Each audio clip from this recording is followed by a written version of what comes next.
The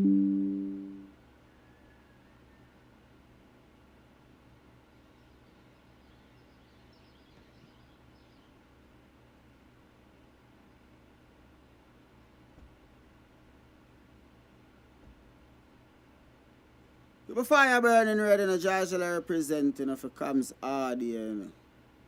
Big up Kidaki, Buxton massive. Hey Babylon boy, you going like you like Kams son. Red.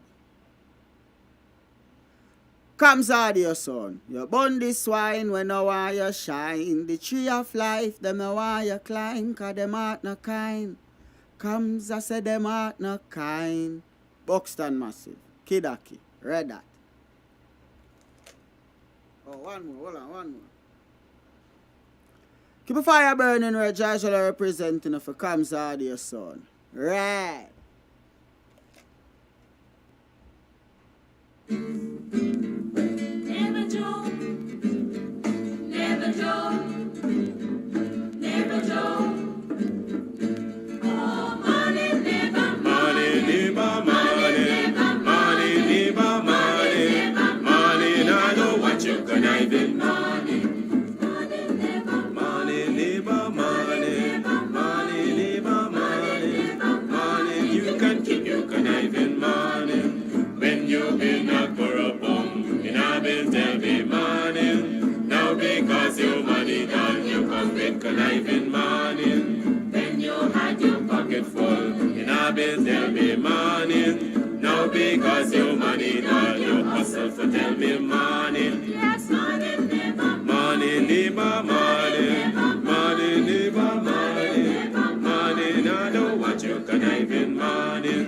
Neighbor, neighbor, joker. Neighbor, neighbor, joker. Neighbor, neighbor, joker. That's all the money that me walk for. A 2 pound note and a guilder piece. A 2 pound note and a guilder piece. A 2 pound note and a guilder piece. This is all the money that me walk for. I said money, neighbor, money, neighbor, money. With 6 ways, he should live in harmony. This one. Quote, racial tensions, end quote. And also, to withdraw, ask themselves. WPA wonders what is. We therefore call on the chairman to mark on the people's mode of governance. WPA wonders what is. We therefore call on the chairman. One of those things, and they've never, and also, to withdraw. As usual, we open the line. Sometimes you want to say anything further? No. Intelligence and knowledge run the front line. We go again, Guyanese morning time. The people calling Guyanese morning time. Rhythm, Guyanese morning time. Intelligence and knowledge run the front line. We go again. We rise up early morning watching Kams TV. Rare wisdom and knowledge, yes, it is the key. Exposing corruptions over land and sea. Where the wicked politicians, they try to trick me. Guyana is a land for everybody. With 6 races should live in harmony.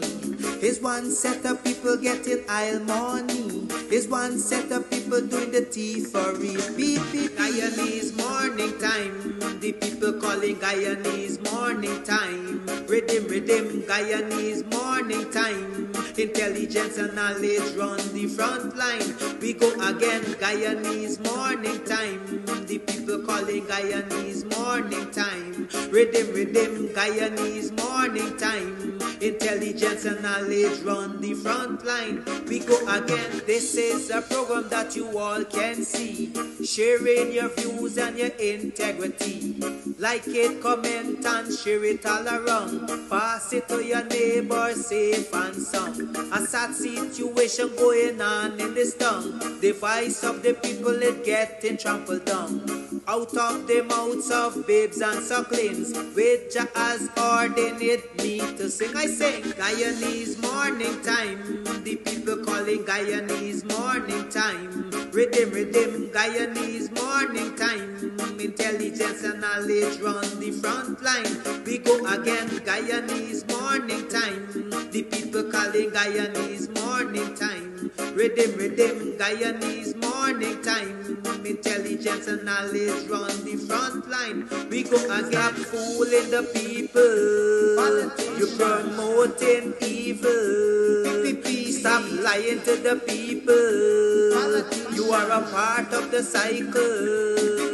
Stop fooling people. You're promoting evil. Stop lying to the people.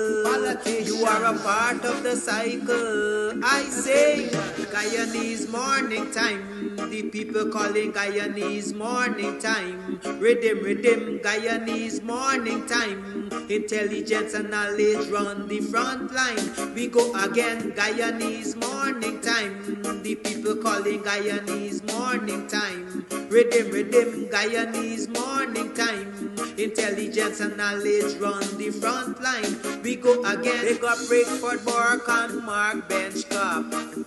David Hines and Kadaki Amsterdam. Sherrod Duncan, Nigel London. Normal Brown and Gavin Matthews. Big up Paslow Port People Governor. Simona Brooms, Robin Simpson. Hampton Green and Winston Jordan. And yes, we can go right on and on. Guyanese morning time. The people calling Guyanese morning time. Rhythm, Guyanese morning time. Intelligence and knowledge run the front line. We go again, Guyanese morning time. The people calling Guyanese morning time. Rhythm, Guyanese morning time. Intelligence and knowledge run the front line. We go again. The relatives and friends of young Wyndham Bacchus, they deserve justice. The family, the relatives and friends of our in Boston, they deserve justice. The family, the relatives and friends of Peter Headley, they deserve justice. And so when we say that Guyana is an apartheid state, we have the evidence to show.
withdraw not one single word. Sometimes in the history of a nation, some political party, some group has to stand up fearlessly.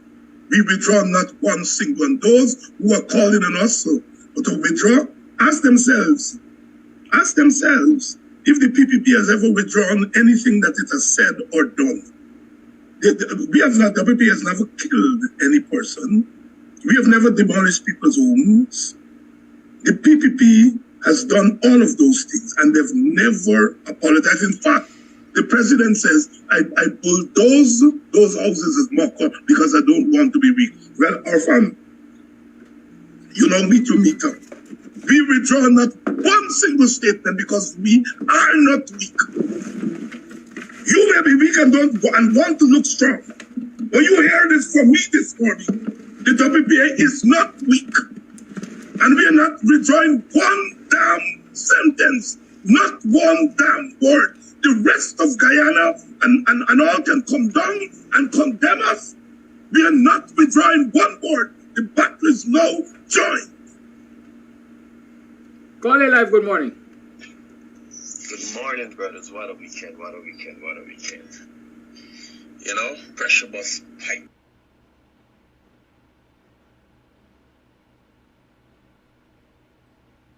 Guyana and Guyanese, at home and abroad. Tune in the Guyanese Morning Time, hosted by Kadaki Amsterdam, where the sun always shines. Guyanese Morning Time, the people calling Guyanese Morning Time. Rhythm, Guyanese Morning Time. Intelligence and knowledge run the front line. We go again, Guyanese Morning Time. The people calling Guyanese Morning Time. Rhythm, Guyanese Morning Time. Intelligence and knowledge run the front line. We go again. We rise up early morning watching Kams Tv. Rare wisdom and knowledge, yes, it is the key. Exposing corruptions over land and sea. Where the wicked politicians, they try to trick me. Guyana is a land for everybody. With 6 races should live in harmony. There's one set of people getting aisle money. There's one set of people doing the thievery. Guyanese Morning Time. The people calling Guyanese Morning Time. Rhythm, Guyanese Morning Time. Intelligence and knowledge run the front line. We go again, Guyanese Morning Time. The people calling Guyanese Morning Time. Rhythm, Guyanese Morning Time. Intelligence and knowledge run the front line. We go again. This is a program that you all can see. Sharing your views and your integrity. Like it, comment and share it all around. Pass it to your neighbor, safe and sound. A sad situation going on in this town. The voice of the people is getting trampled down.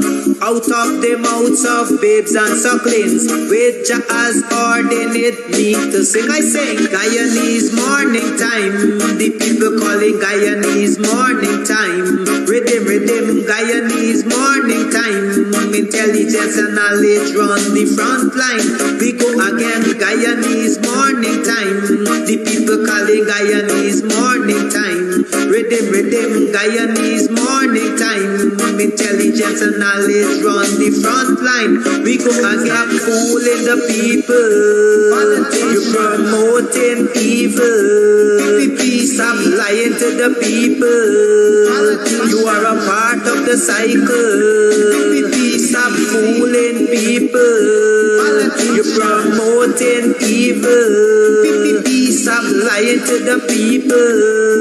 You are a part of the cycle. I say Guyanese Morning Time. The people calling Guyanese Morning Time. Rhythm, Guyanese Morning Time. Intelligence and knowledge run the front line. We go again, Guyanese Morning Time. The people calling Guyanese Morning Time. Rhythm, Guyanese Morning Time. Intelligence and knowledge run the front line. We go again, they got Brickford, Bork and Mark Benchcop. David Hines and Kadaki Amsterdam, Sherrod Duncan, Nigel London, Normal Brown and Gavin Matthews. Big up Pastor, poor people governor, Simona Brooms, Robin Simpson, Hampton Green and Winston Jordan. And yes, we can go right on and on. Guyanese morning time, the people calling Guyanese morning time. Rhythm, Guyanese morning time. Intelligence and knowledge run the front line. We go again, Guyanese morning time. The people calling Guyanese morning time. Rhythm, Guyanese morning time. Intelligence and knowledge run the front line. We go again. The relatives and friends of young Quindon Bacchus, they deserve justice. The family, the relatives and friends of our in Boston, they deserve justice. The family, the relatives and friends of Peter Headley, they deserve justice. And so when we say that Guyana is an apartheid state, we have the evidence to show. Welcome to another program of Guyanese Morning Time. It is 7 hours 23 on the 14th day of March in the year 2023. Welcome to the program. I am not late, I am deliberate. Some things you just have to allow them to run their course. I think I just had to leave that presentation by Dr. Hines from yesterday's show to go as long as necessary, right? And I am sure many of you would appreciate that. Sometimes, you know, you mustn't always want to run your mouth, as we like to say. When things are said and when they are well said, you just leave them and let them soak in. Good morning. Welcome to another program. It's Tuesday morning. How have you been? How was your yesterday? I know talking with Dr. Hines yesterday left me with a whole lot of positive energy. Not that I walk around with a whole lot of negative energy, but hey, yesterday was quite energetic for me. You know, as I said, I was walking with a chip on my shoulder, right? Because it was reiterated. We are backing down. The battle has been joined. We are backing down. Those of you who had the opportunity to look at Takuma, Groundings on Channel 9 on Sunday, if you didn't, I would suggest that you do. I'm going to post it on my page. I don't think I did, but I'll post it on the page later in the course of today, so you can have a look at Groundings, WPS Groundings, Waterani Groundings from Channel 9 on Sunday. Because Takuma Ogunse was the guest there, and he had a lot to say, and I am sure he brought a lot of clarity to what he said on the platform. Good? And so I'm encouraging you to, you know, go over there and listen to it at some point in time. Like I said, it's Tuesday. I hope you had a restful night last night. I hope you were quite productive yesterday. Make money, man. I like when people make money. I will never stop saying make money. Because like I usually say, they say money makes the world go wrong. They say the love of money is the root of all evil. And I usually emphasize, I don't love money. I love what money can do. Right? What money can do. And if you look at this Guyanese society, you will see what money can do. It could do the good, bad, and the ugly. It is the choice of you. You have the choice. What will you do with money when you earn it? Will you do good, bad, or ugly with it? Those of us who prefer to do good, the others who prefer to do bad and ugly. So my encouragement is make money and use it for good. Use it for the good of your children, your family, your nation, your community. But when you look around there now, you see what money is doing, especially oil money. The PPP and their friends and codies. I see somebody is complaining about some Benup Road or Benup Street that Critics building. Critics is a contractor for. Like anybody could be more powerful than Critics now in this society, talking to people anyhow and so on. Money. Access to money. Right? Some people get powerful just dwelling in the circle of friends where money is. it is important for every ethnic group in this society to have equal or fair access to the resources of this nation, this oil resources of this nation.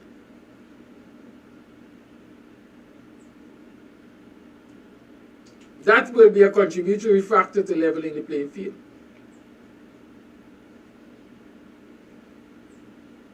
Right? That will be a contributory factor to leveling the playing field. Because everybody will look at each other in the eyes and say, but these people have resources just as much as we have. Or these people have access to resources just as much as we have. And so they will be able to match us. And that is what the PPP doesn't want. PPP doesn't want another group of people in this country to have access to resources that can match them. Match their arrogance and everything else. And I touched on it yesterday, but I want to say it again to you. African Guyanese, oppressed people in this country, your worth, your value is much, much, much more than the PPP wants you to believe.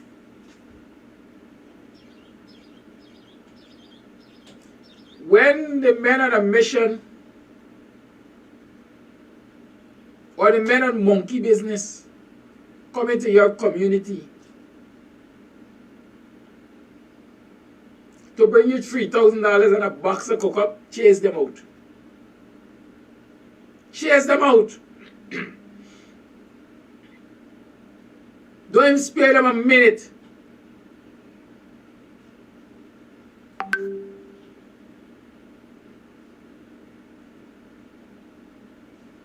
It's an insulting thing to learn that after WPA hosted a meeting in Den Amstel, a few days after the men on a mission or the men on monkey business turn up to entice our young men and women in the community with a box of food, a bottle of water, and $3,000 in an envelope. For what purpose? For what purpose? I'm going to drink the water and pass it out. I'm going to eat the box of food and I'm going to pass it out. How does $3,000 empower me?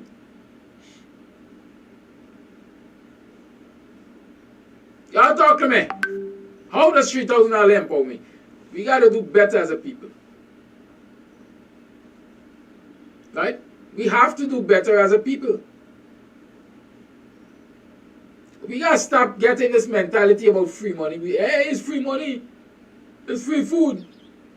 And I'm telling y'all about y'all mouth again. Who prepared the meals?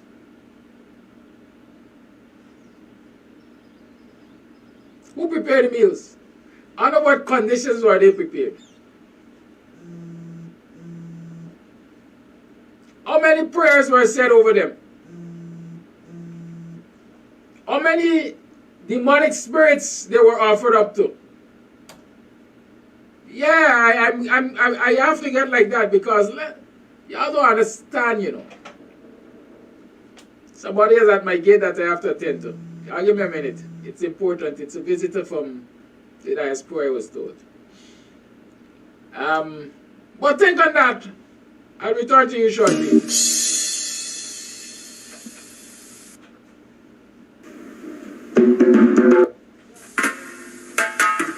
Guyana and Guyanese, at home and abroad. Tune in the Guyanese Morning Time, hosted by Kadaki Amsterdam, where the sun always shines. Guyanese Morning Time, the people call it Guyanese Morning Time. Rhythm, Guyanese Morning Time, intelligent Intelligence and knowledge run the front line. We go again, Guyanese morning time. The people calling Guyanese morning time. Rhythm, Guyanese morning time.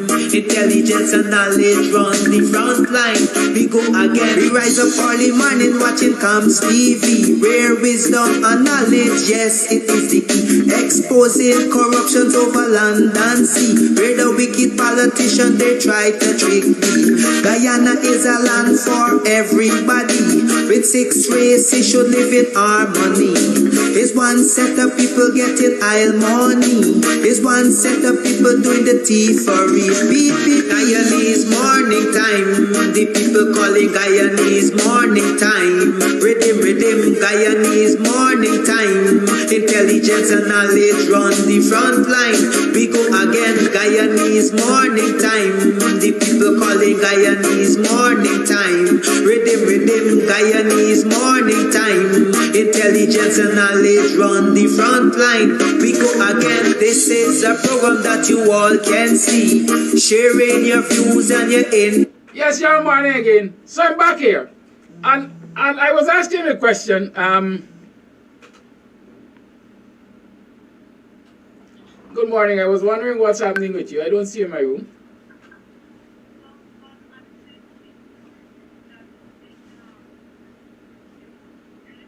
Yes, I'm listening to you.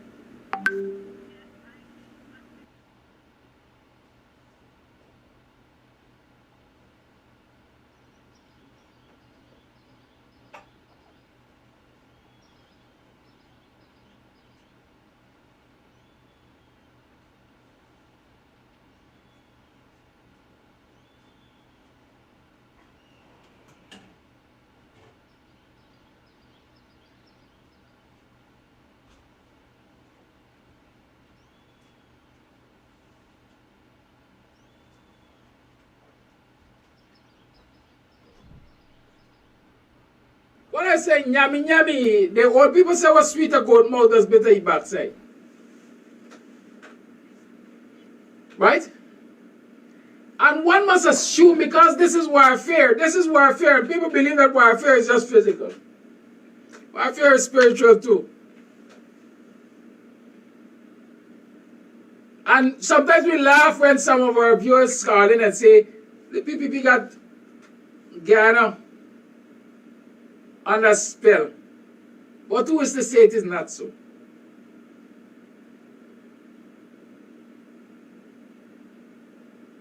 Did some part of your good book say wherever you put him, I'm going to defile you?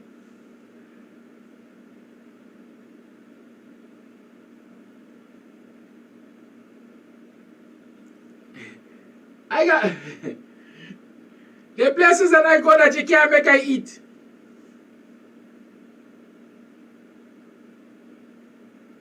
I always talk about my children. They would visit relatives and they're never hungry. Regardless of if they're up and dying, they ain't hungry. They ain't want. Whatever so often you can hear of these, you can hear of these representatives of this illegitimate and wicked administration going into communities, African Guyanese communities, to get them cooked food. A box of food and $3,000. A box of food and $5,000. Why it gotta always be a box of food? Is it because a black politician had once said to the PPP, all black people want is cook up and music and they good? Cook up rum music, they good? Bacchanal? And we have this stereotype continuing because we are allowing people to come into our community and offer us throw the blasted food in their face. Pelt it back on them. In fact, you don't even turn up. So just as how they come, they leave. When they go into Indo-Guyanese communities, they walk with big bags of ration. Sealed bags of ration. Sealed bags of rice, sealed bags of sugar, sachets of rice, this, that, the other, sealed bottles of oil and so on. They're carrying it so the Indo-Guyanese can prepare their own meals according to their custom and beliefs. But they bring in cooked food and give you why. You got sense. Just as how the Indian youngster a year or two ago say, call a big party and poison out all them black man, and the sister recently say all them black man should be poisoned out. You're exposing yourself to be poisoned out.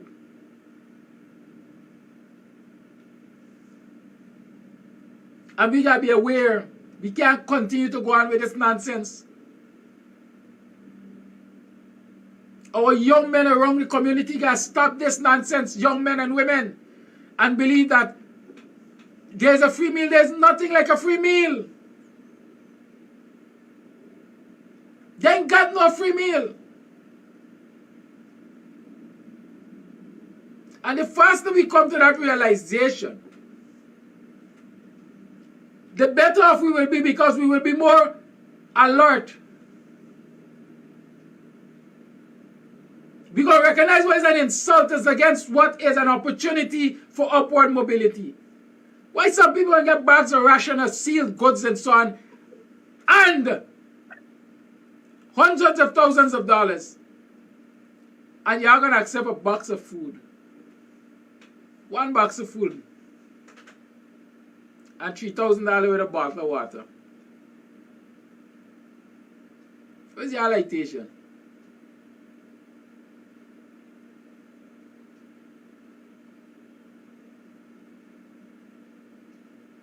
Where's your lights?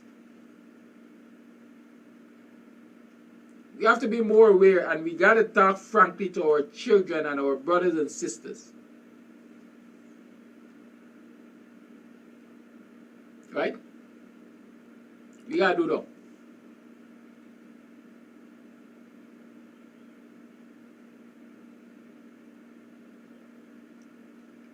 Who wants to think it's racism is a matter for them? Because the most blatant exhibition, the most blatant exhibition of racism and racist conduct in this country comes from the PPP.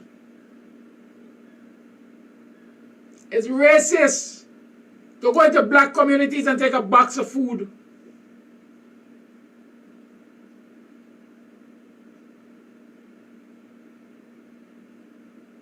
Why you don't take a box of food into Indian communities?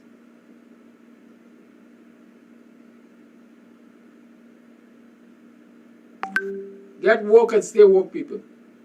Don't allow it to happen. People could buy your freedom or your dignity with a box of food. You're up on joke.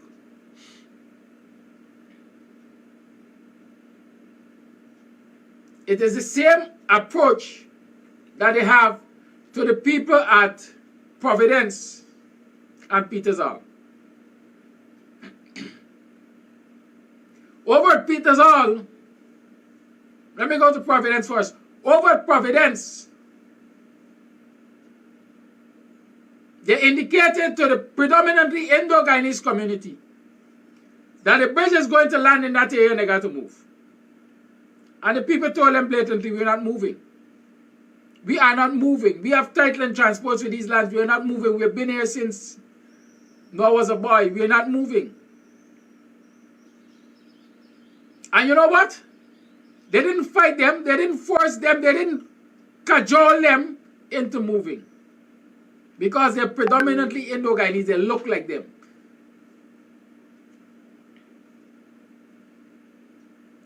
But the people at Peters Hall,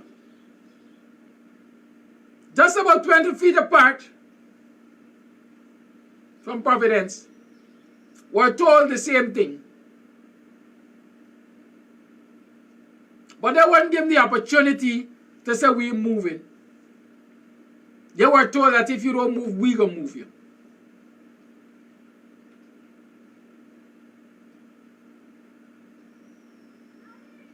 They weren't allowed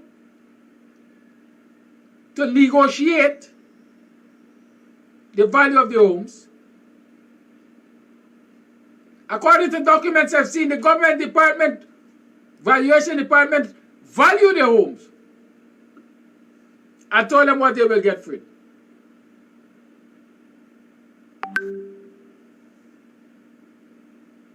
Isn't that racist? Isn't that unfair?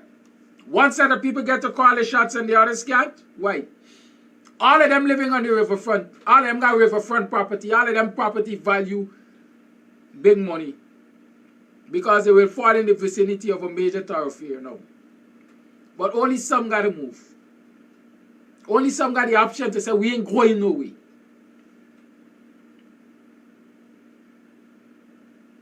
I have with us this morning, MP Annette Ferguson, former Minister of Works, Junior Minister, I think she was, of Works. And then she went across to the Ministry of Housing. And so I'm going to get to kill 2 cats with the same stone. Or 2 birds. And apologies, I don't want the animal rights people come and attack me. Sister Annette, you need to put on your video. You disappeared on me.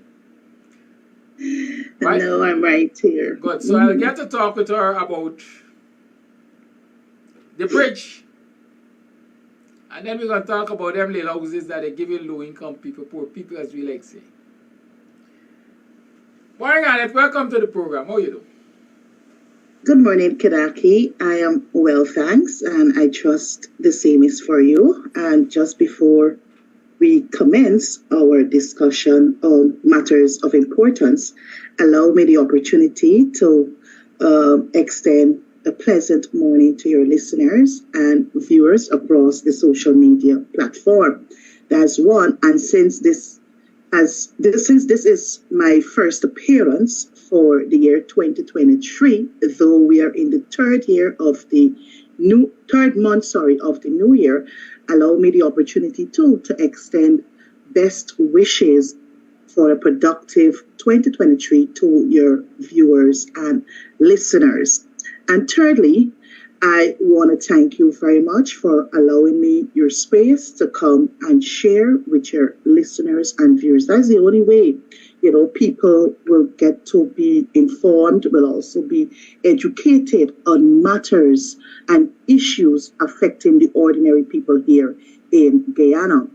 And may I take this opportunity to extend, a big congratulations to you and the team here at Kams Tv, who consistently every morning into the evening find it quite possible to have programs so as to keep our people informed and educated. So I want to shout out a big congratulations to you, Kadaki. I know it is not easy waking every morning, preparing for this program, and then you have to rush off to your personal business. But we are fighting the just cause, and it is these activities like this that will keep us going, keep us motivated, keep us inspired, so that we can inform and keep our people sensitized. So once again, big kudos to you and the team out there at Kams TV. Thank you very much. Thank you, Annette. Before I get to you, let me address quickly Miranda Brown from the PPP. Well, let me tell you something. Sometimes I just bypass you because I really don't able with this stupidity. They say don't argue with fools, they're going to carry you to their level and win. But let me tell you something. You asking the question if anybody was forced to take the food? And you're saying that $3,000 is good money? $3,000 is good money for who? Huh? $3,000 is good money for who? $15 US? It's good money for who? In the Indo-Guyanese communities, I'm saying it again, they're getting multiples of $3,000, 100-fold $3,000. Right? So to say that $3,000 is good money in African Guyanese community is simply supporting what I'm saying. Your mindset is promoting the racism of the people you support. Because in one community you could get 300,000 and the next one you could only get 3,000. It's racism, it's bigotry.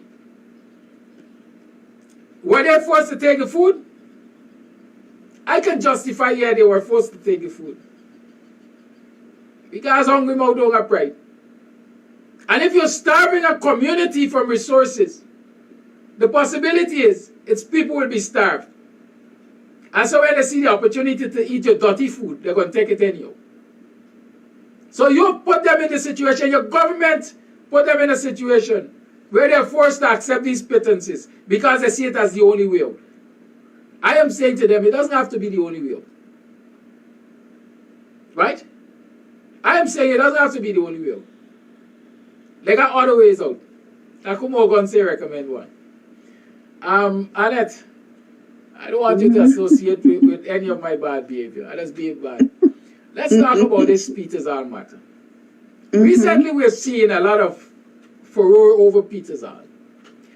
The government issued letters, documents which I've seen through the Central Housing and Planning Authority. Yeah, you were right there, Ministry of Housing, right? The CEO now is somebody named Greaves, I think.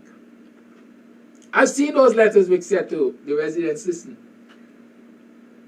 we have engaged you previously, and we are saying to you now, you have to remove from this area.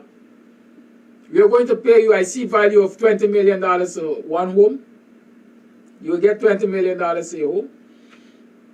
You have an option to buy a home, turnkey house and land from us. Or we can give you a land. We can give you a piece of land as, by way of deed of gift. The contention of a lot of these people, and it is more than 20 homes, I think about 25 to 27 homes that will be affected. Right? Of course, the number of families will be greater because you got adjacent families and so on. Yes. Folks are saying, listen, we got title to these properties. And so, out of respect, due respect, we should be allowed to first and foremost negotiate. If you want to buy us out, because the document speaks of the people signing an agreement of sale and purchase. So the government is saying they must sign an agreement of sale and purchase. In other words, this is a sale. You're forcing people to sell their properties. Right? And if I'm going to sell, then as the owner, I have a right to negotiate my price. Now you telling me, well, you think value this and this is what I will give you. Everybody knows that in Guyana, it is a seller's market. I got it, you want it, you pay what I want for it, or you left it alone. The government is saying, no, you have to sign an agreement of sale and purchase, so this $20-something million, and you have until the end of April to move. If you can't move within the prescribed time, we are going to provide temporary accommodation for you. So we're going to take you and put you in some poor home. This is how I interpret it. The people are saying, this is not our desire. Our desire is not to move, first and foremost. And secondly, if it is absolutely necessary for us to move, we reserve the right to discuss the value of what we have to give up. This is not just about a house or a piece of land. This is psychological attachment and emotional value and all of that. We must decide what this property means to us and how much we want for it. Good? Now, bullyism, as far as I know, and racism too, because over Peters Hall, Providence, they appointed people to move, and people say we're not moving. And because they're predominantly Indo-Guyanese, they have not been forced to move. So they can retain their place there. Just about 20 feet, I say, Peters Hall, they have to remove, they are forced to remove. Let's talk about the new Demerara Harbour Bridge, the conceptualization, because I know it was conceptualized under the APNU AFC government. What were the ideas behind the new Demerara Harbour Bridge? Where were the locations considered for it? Okay, thank you very much, Kedaki. But even before I respond to the question put, allow me briefly to state it is quite unfortunate what the residents or the people of Peters Hall are currently faced with. I mean, any right-thinking government, any caring government would ensure that a more humane approach is executed when engaging the people. And all that you would have said, I I fully support you. I mean, you can't want my property to execute a major project. I mean, I've been living in this particular location for over 3 decades. Now to come and disturb me, disrupt my livelihood and every other thing else without showing to me, well, look, this is the better option. And then you're giving me a short window period in which to remove. This particular case is parallel to what we saw in the Mocha situation, where they went in on the people, give them late notices, and eventually, moved in because of the resistance of some residents and started to bulldoze them. It is quite unfortunate, Kadaki, and the people must stand up for the right and must demand a better and the best approach by any caring administration. Now to answer the question put with regards to the coalition's idea on the new Demerara Harbour Bridge. But I must give a brief background because, and just to remind our listeners and viewers, that a pre-feasibility study was carried out in 2013. You hear me? A pre-feasibility study was carried out in 2013, not by the coalition government, but it was by the then People's Progressive Party civic government. That would have been the Donald Ramatar's administration. And in this pre-feasibility study, 3 alternative areas or locations were actually identified. The areas are as follows. You got Houston, you have Peters Hall, and also New Hope. That's further up the East Bank corridor. However, when the coalition took office, because between 2013 and 2015, nothing was done after that pre-feasibility study was done by the administration. So the government changed in 2015. And like any government that wants to see development and improvement in our infrastructure and main access roads or bridges, we started the conversation to have the new Demerara River Bridge done. So what we did as a government in January, I think it might have been January 1st, or it might have been latter part of 2016, we started to engage consultants, and we were able to get Levensico, right? Levensico. That is, I think, is a company out of Germany, if my memory serves me accurate. And they started the feasibility study on the Demerara Harbour, for the Demerara Harbour Bridge. And I must let your viewers know that the feasibility study, or this whole process, started on January 1st, 2017 to somewhere in August of 2017. And during the whole consultation process, a lot of entities, a lot of residents too were engaged. We had interviews taken, we had presentations done, amongst every other thing. And coming out from the feasibility study, this is what the main conclusions were. And I want you to give me some time to briefly share with your listeners. A low bridge at Houston with 3 lanes and a movable section to transit seagoing vessels is found to be the best solution. This is not the coalition speaking. This is high expert. This is consultants, the experts. This is the report I am referring to, right? 1, present bridge is unreliable. And we're talking about the existing bridge there that has been in existence for close to 4 to 5 years. Present bridge is unreliable and lacks the capacity to serve the traffic demand Hence, a new bridge is required. 2, traffic is estimated to continue to grow at 5% per annum. Thirdly, the road network in Greater Georgetown area is saturated. The road network adjacent to the present bridge is not able to serve the present and future traffic demand.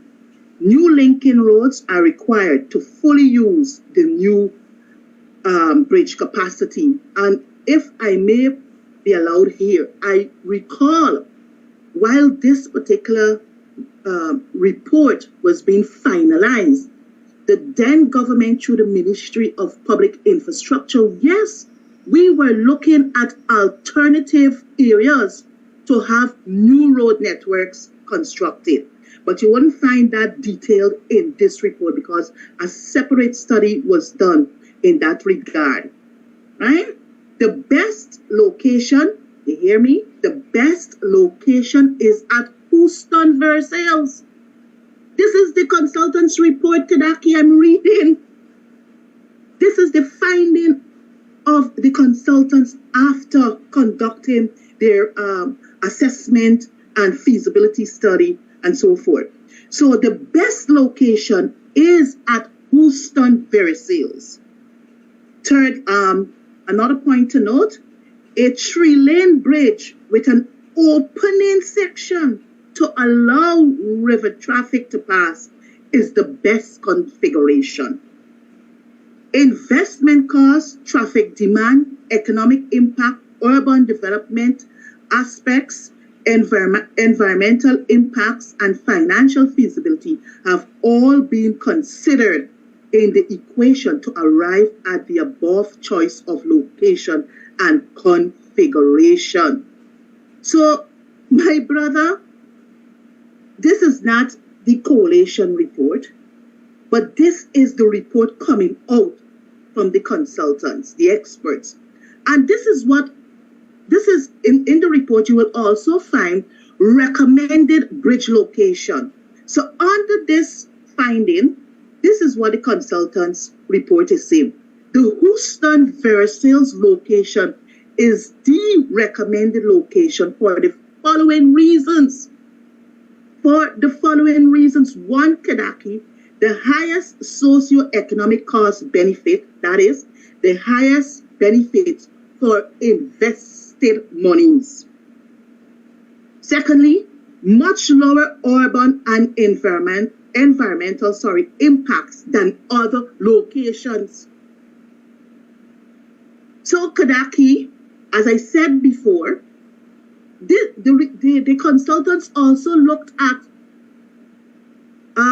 Peters Hall, because remember there was a pre-feasibility study, Peters Hall location, and also New Hope further up the East Bank corridor. But because of the configuration of those areas, right, those two areas, it would have had a negative environmental impact on any bridge going in those areas. So the Houston Versailles area was much lower urban and environmental impact than other locations. And Kadaki, if you are a frequent user of the East Bank corridor, you will see when traffic is light, you have a better flow of traffic in that Houston Versailles area, and the area is much wider than the Peters Hall area and also the New Hope area. Thirdly, the third recommendation, Kadaki, the best solution to improve traffic. The best solution to improve traffic, I have just give a brief explanation with the wideness of that particular area. Fourthly, the lowest investment cost and thus the most viable from funding viewpoint. Kadaki, this is the recommendation of the report done by Levensico company, consultant company, out of Germany there. So this was the idea of the coalition government. And if you read, oh boy, I forgot to make mention that even in this report, they're saying that just a few houses will have to be removed. Nothing big, because they talk about the PSI there. That is the PSI is what is place name that deals with fish. Pretty Paul Singh Investment Company. And then you have the Munishwar company. They have some kind of operation out there.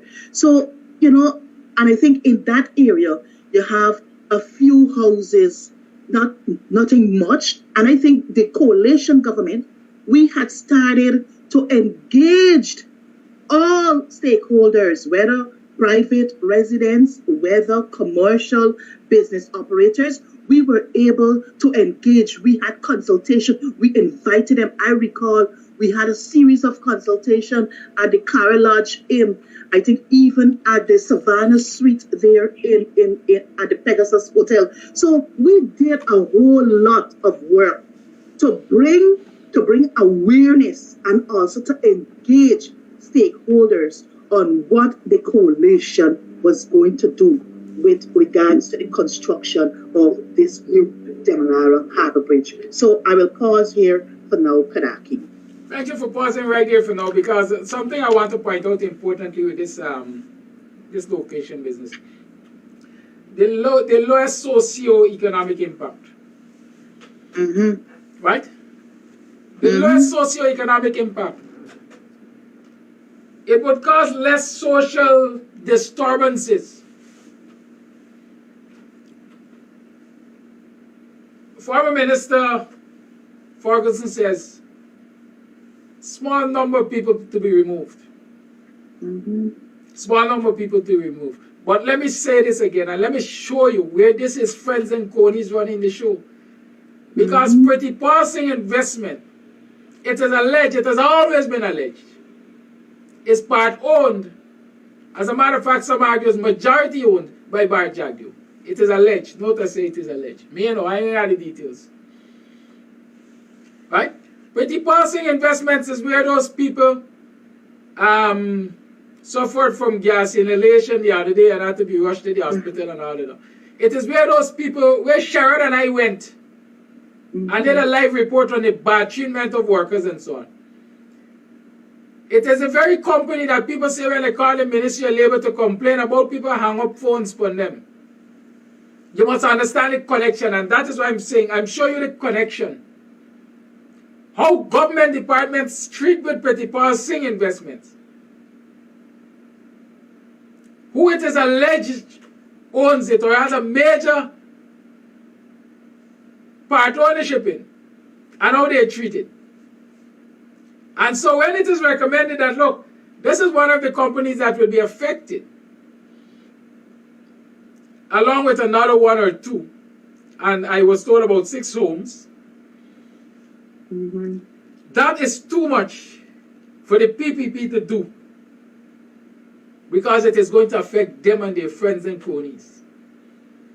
But let me go to Peters Hall and remove 21 black people. Because they ain't got right in this society. They should not own riverfront property where the value is going to go up. They shouldn't. And so let's remove them. That's not racism, you know. This is economic genocide. Right? So you had in the proposals, former Minister Ferguson read, you had 3 sites considered. The specialists recommended 1 site. Or I should say highly recommended 1 site as against the others. And they gave their justifications, but that site is not even considered under the PPP for use. Pretty Passing is a big Indian businessman. Munishwar is owned by big Indian business family. The 21 properties at Peters Hall, except I think for 1 Indian guy, a black people own. Y'all think about that. Think about that. I also understand that the type of bridge that they're doing is what they call a high-rise bridge. They're not doing the open and close based on my understanding. They're going for some high-rise bridge that is going to land somewhere till in Nandi Park. The people in Nandi Park were approached also. Predominantly Indians. And they told them, we're moving from here. Bonham give you this, we're moving. It is yet to be seen what will happen. Mm-hmm. But so far, the only people they have moved upon with notices and so on are them black man from Peterson. I don't care how y'all see it. I call it how I see it. Former Minister Ferguson has a right to disassociate herself with these statements. Because these days it looks like a lot of disassociation can happen for people to be competent. But that's the reality. That is the reality. And that is why I said, let me get to people who were part of the process as in the minister. It is our ministry. It is their ministry who was looking after this thing. They will know. And so if the PPP believes that she's not telling the truth, let her rebut. Let her rebut and say, well, you know this minister that I'm lying? Right? This is the facts. Let them say that. Yes, Annette. Yes, if I may, because I mentioned earlier that PSI and also Monishwar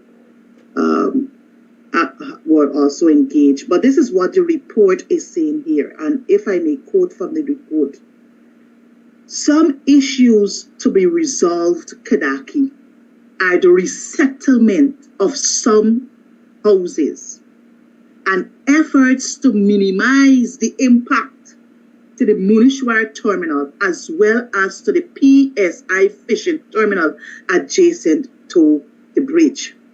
So your point advanced not so long, Kedaki, you absolutely accurate.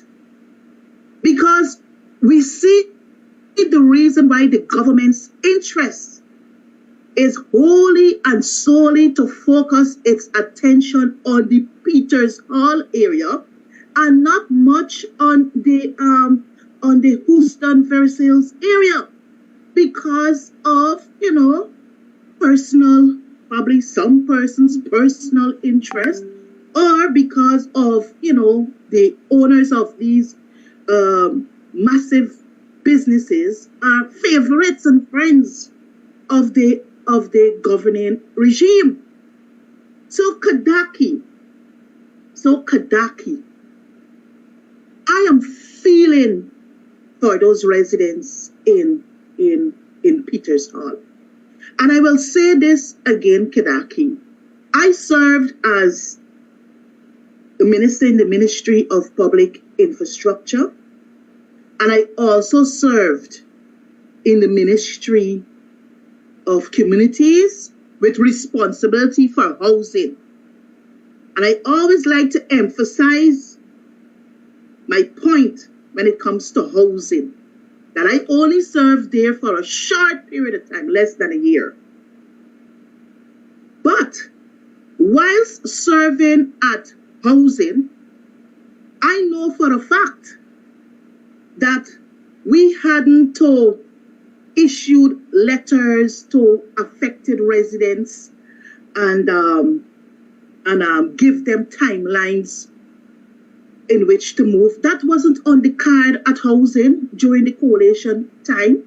What I recall though, Kedaki, whilst at public infrastructure, we engaged the management, the then management of CH&PA headed by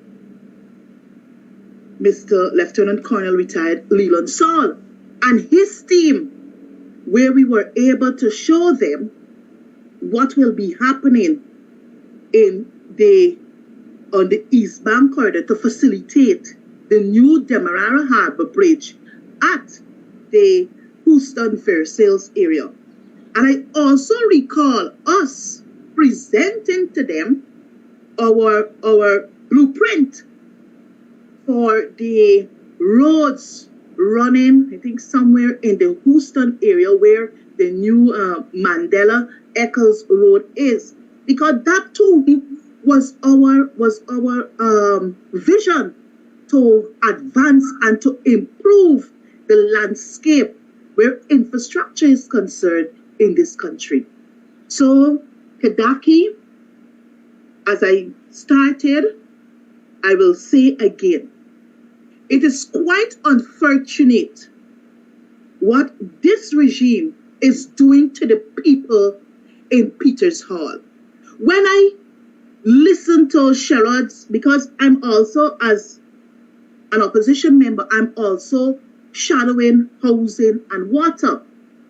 But nothing came to me prior to the video that I saw circulating on social media where Sherrod went into the area and he had interviews conducted by residents there in the area. And I must commend, whether she's an octogenarian, it's a pensioner, but she stood up. She stood before the lens of the camera and she spoke from the heart. The woman said she will not removed and she's going to resist every attempt by this government to have them move. You can't do people like this. And then I heard they went to the government, had the government valuation department conducted the value without informing the residents, the owners of those property. And Kadaki, you and I know what can play out there. Oh, ensure whatever you do, it is done, probably at a lower value. At a low value rate, so it wouldn't be of an exorbitant cost on the government's purse. So it is sad, Kadaki, to see what is happening. As I said before, a better approach could have been worked out. You cannot turn up in a community. You cannot turn up in a community and give the people, we call it again, short notices to have them removed. You cannot, Kadaki, how can you turn up in the month of February? And tell the people that they got these options are available and your timeline to move is by April 2023. That's ridiculous, Kadaki. You're not taking into account the impact or the effect it would have on these people's livelihood. You're going to be disrupting children having to attend school in close proximity. Probably persons got their own little, businesses in the community there. These are things you must take consideration into. And you would recall, Kadaki, that it is the same playbook, or it is the same game that played out in the Mucka area. All right, you said to the people, you have this road to construct and that they must move. So rather than sitting with the people, you understand me, they moved in the early of the morning and started to bulldoze people, affected people's livelihood, affected people's disrupt children who have to go to school in that community. So I am saying to the administration, the time has come for you to find better arrangement to engage your people. The Constitution is quite clear, Kadaki. Article 13, I think, of the Constitution is quite clear. You must have consultation with your people. They must be a part of the decision-making process. But what we are seeing by this administration is the continuous attack on one particular ethnic makeup in this country. I'm not saying that the other ethnic groups are not being affected by it, but they might be in the minority. But the majority of people who are suffering at the hands of this regime are of African ancestry. And it is quite unfortunate. It is quite unfortunate. Why can't you engage the representative? These people got representatives in the National Assembly, engaged us, say, well, look, this is what we're thinking, and this is what we would like to do. If you can speak to your constituents, let them know what is the government approach, y'all get back to us, give us a timeline when we can get back to you, and we engage our constituents, let them know what is the options, hear from them, we go back to the table. And then you bring in those who will be affected with their legal representatives, and you start the negotiation. But they believe that moving in, sending in suspected people into the community to drive fear and intimidation into the people will cause the people to just throw their hands up and say, we give up, without any resistance. But again, I want to applaud that elderly woman who stood up and said she will not be removing. And I think there are many others like her in the community, but who are fearful to take to the cameras and speak what is really on their minds. I want people to take note of this. Like you rightly said, they claim that they were removing people from Mocha because of the road. We have seen a part of the road, and we are convinced up until now that the part of the road and the KMV residents do not cross. There would have been no obstruction. At least up until now, that is clear to me, as clear as day. I'm still waiting, because maybe by magic, they're going to make the road intersect with where the KMV people were living. I am afraid, and I'm saying it, I am afraid that a lot of these people they're forcing out,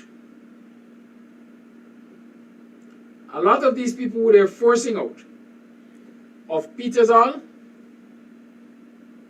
are being forced out not necessarily because of the bridge, but because of the values of the land, the accrued values of the land when that bridge is landed. And so in my mind, a lot of people are being removed from those areas, so that at a later date, the friends and cronies of this government can acquire those lands to their own financial benefit. And I'm saying it here. Somebody's asking what the opposition is doing for them. I'm saying it here. It is my firm belief that those people should approach the courts and challenge this latest move of the government to dispossess them. Let the court determine if it is necessary to move them. Let the government make its case in court.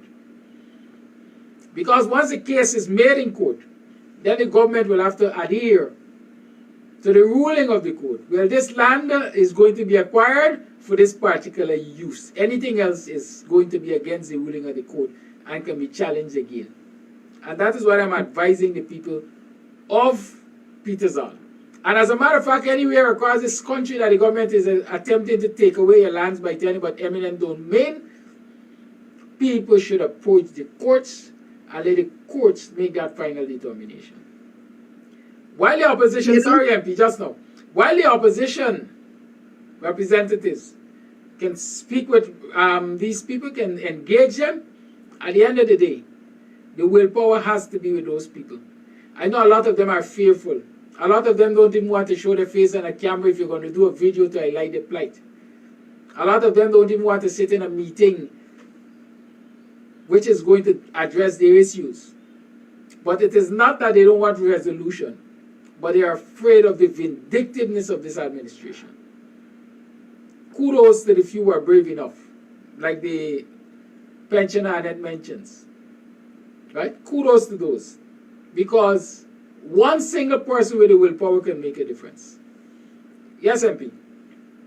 Yeah, you know, Kadaki, like the unlike the coalition government, this PPPC regime is yet to show to this nation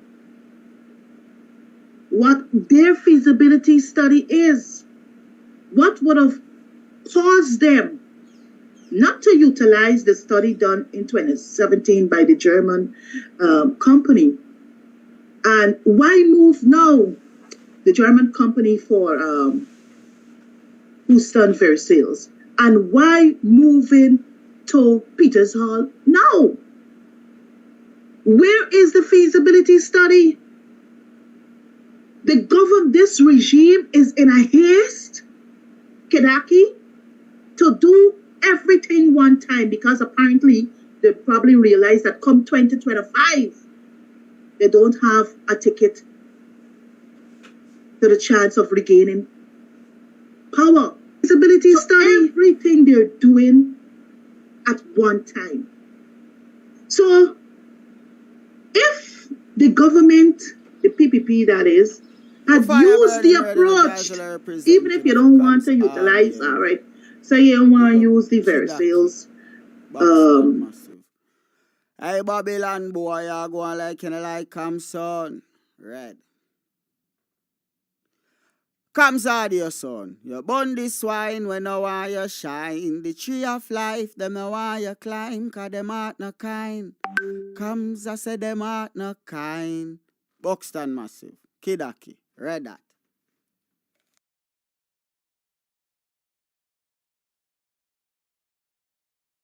Morning, neighbor, morning. Them not like me conniving, morning. Morning, are you morning? Welcome to another program of BUXTONIAN, Guyanese Morning Time. Welcome to another program of Guyanese Morning Time. It is Wednesday, the 15th day of March in the year 2023. The time is now 27:25 hours. Why? What's wrong with you, Mr. Amsterdam? Can't you get it right? You're getting like some of the people you're criticizing. Yes, morning, are you morning? How are you doing? Welcome to another program of Guyanese Morning Time. Today is Wednesday. We had Dr. Hines on Monday, so we're not going to get him back today, but we're going to talk our own stories because we got a lot of stories to talk. How was you yesterday? And I always have to inquire about your well-being. Sick soldiers can't fight, so we got to ensure that every soldier is well. How was your yesterday? What did you accomplish? What did you learn yesterday? What has changed in your life from the day before to current? Did yesterday impact you in any way that you had to make changes? You decided, well, the time is now to make some changes in my life?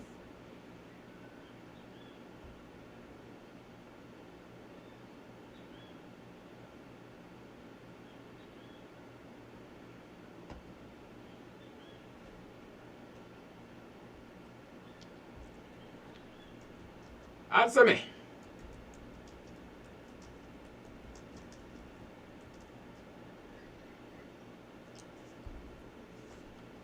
Did you receive enough information or a lot of information that would make you change anything from the day before yesterday to now? Simple questions. Have you? Well, every day information comes to my inbox, and every day I have to be more determined that I will not let it slip. We can't make it slip. We cannot make it slip. We cannot make it slip. Good. I am staying on that Peters Hall matter with those people who they're forcing to remove from their homes, despite the fact that they have titled lands and so on. And we're going to continue to talk about that. I noticed yesterday that teachers were out on strike in the east. Was it Fort Wellington? I think somewhere up there. And what were their complaints?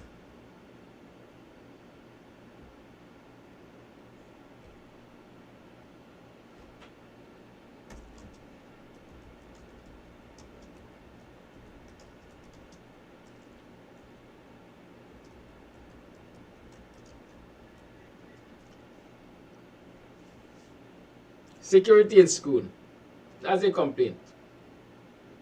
Security in school.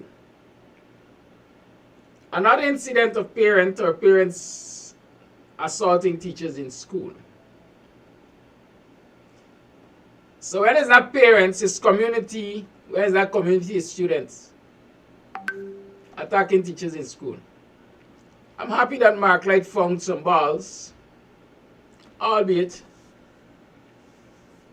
to protest for the safety of teachers. Safety of teachers is important. Likewise, the entire well-being is important about wages and salaries and so on. But yes, so those teachers came out to strike. And I understand that they received a message from the ministry, most likely Saddam Hussein. Y'all remember Saddam Hussein? Yeah, he was the man that was catapulted to chief education officer. Your finally neighbor and friend and Mandir body and so on. To tell teachers that y'all won't be paid for the day that y'all strike, that y'all protest. Well, I want to say this to teachers. I hope you recognize that a day's pay will not cause you to lose your life. But lax or absent security at your place of work can very well cause you to lose your life. And if you're serious that you feel threatened, you feel that your safety,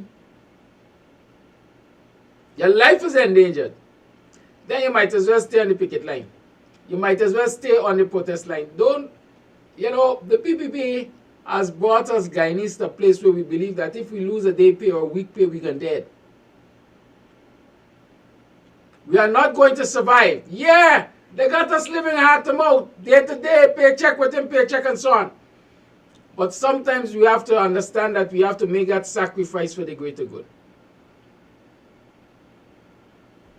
We have to make that sacrifice for the greater good. As I'm saying to teachers this morning, y'all should be striking. Like you rightly said, let them come and teach the children until they make it right. And since you're out there striking already, for your security matters, you might as well make it one big baby party and include your wages and salaries and other emoluments and your debunching pay and all of that. Make it one big baby party. There's no point in doing this thing piecemeal. Right? And I said to the people at Denhamsel and I said to the people at Mocha, part of the problem in this country, and I said it in Buxton, I think, to Angolingo, part of the problem in this country is that we are so disunited. We're so segregated, separated. We operate in such disjointed ways that a lot of the issues we approach them individually, as individual groups, as individual persons, as individual communities. And so we expose ourselves to the PPP youth using brute force and arrogance to trample us as individuals. And then when we get trampled as individuals, other individuals look and say, Nami, but I can't try though. Look how them people brutal. And so the struggle gets weakened. Well, I got a word of advice to teachers, and I got a word of advice to Guyanese. Your neighbor's problem is your problem. Your neighbor's problem is your problem. Teachers being assaulted at Fort Wellington should be teachers being assaulted across the country. Because Fort Wellington is not the first place it happened, and it won't be the last place it has happened. And so every teacher, every single teacher should be outside of the classroom, lending support and solidarity to those who got a gumption to come out at Fort Wellington and say, we ain't going back in no classroom until you make it right.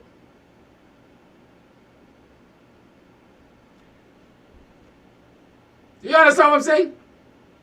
Until you make it right, no teacher will be in the classroom. So make it right, not only for the teachers at Fort Wellington, but the teachers across the country. Make it right.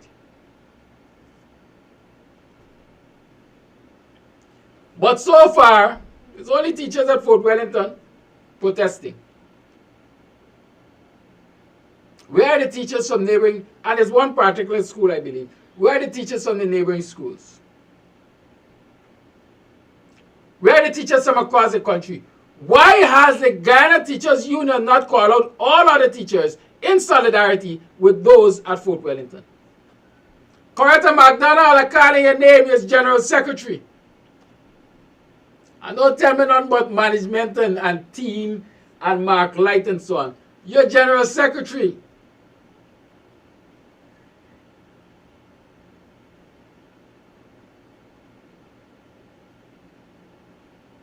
Where are all of the teachers across this country? Y'all come out, come out, come out, come out. And support your colleagues. Because when they win a victory, it is a victory for the entire fraternity.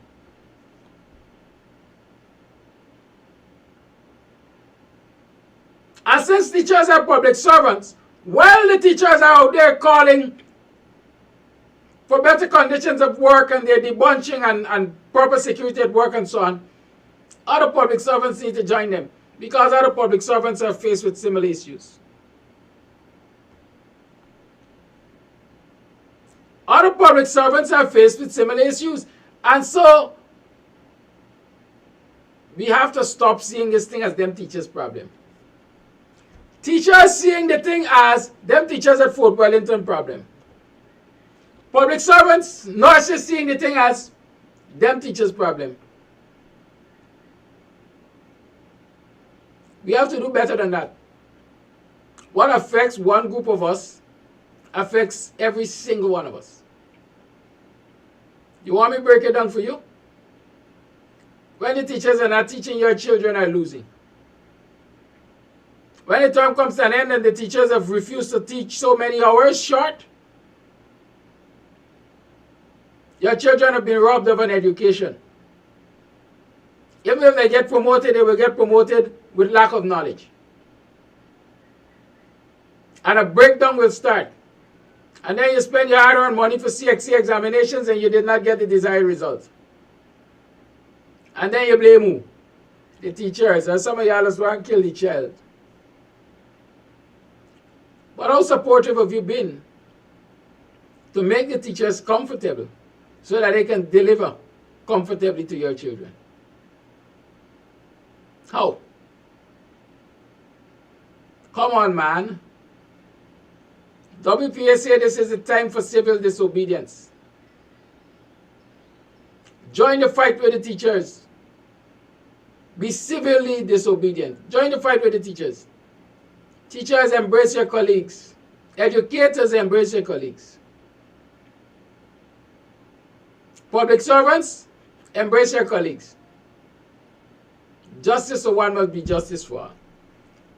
That's what I'm encouraging you this morning. As I'm talking about teachers and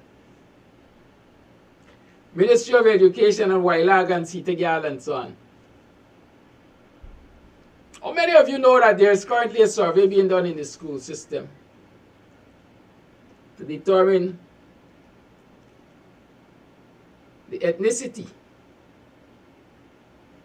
of teachers? You all ever say?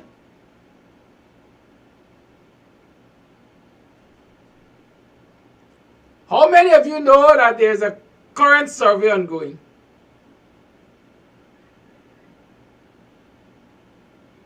to determine how schools are staffed? What is the ethnic makeup of teachers in the schools?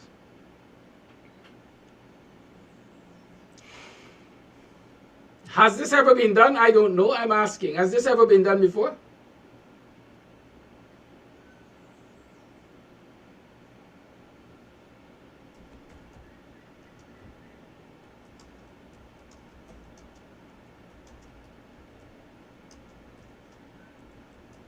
Has this ever been done before?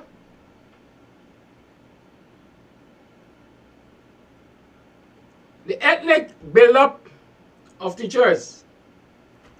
I am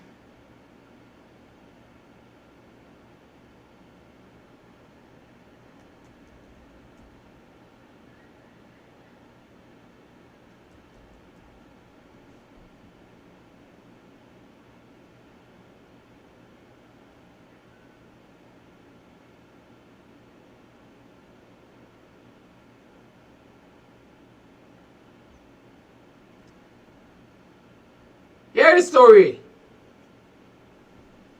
Blessed good morning to you and family. Good morning. Happy Friday. So this thing was sent out on Friday. The above link speaks to the ethnicity of our teachers in each school. Kindly take 2 minutes and insert your school's information. Please insert on the sheet that says nursery at the bottom. Redo will like this submission by 12 p.m. today. Right? Y'all follow me? Ministry of Education wants their teachers to provide them with the ethnicity of teachers in each school. How many of you are aware of that? Now what good? Y'all tell me what good. I want to know what good. Because, for example, I think the law says, or people are protected, when you apply for a job, your religion and ethnicity should not form part of the consideration for you to be employed. At least that was in a time. I don't know if it still happens in apartheid Guyana.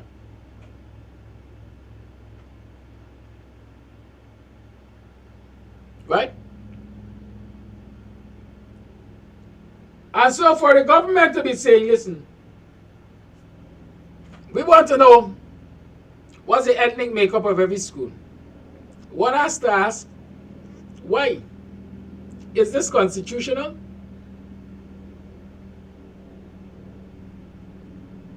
Is this constitutional? What can be the motive behind wanting this information? Would knowing the ethnic makeup of these schools, the staff, determining how they get resources? Because we already know that resources are being distributed in a discriminatory manner across the country, in every sector of the country. So are we saying when we look at schools that are predominantly staffed by Afro-Guyanese, we're going to, number one, we're going to pay more attention to them. We're going to scrutinize those schools closer. Are we going to give them less resources or more resources?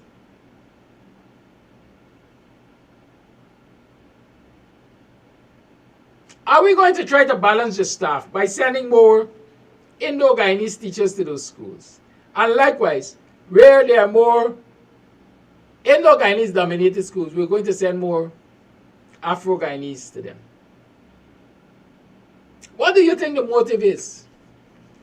Looking at the MO, the modus operandi of this government, I want to hazard a guess that the only thing that can come out of the result of this survey is more discrimination. It is more discrimination. Already we have a situation in the schools where the ministry is plucking, not to say plucking, teachers of one ethnic group out of the school system, out of classroom, and make them education officers and all kinds of things. A lot of positions to which they are ill-qualified.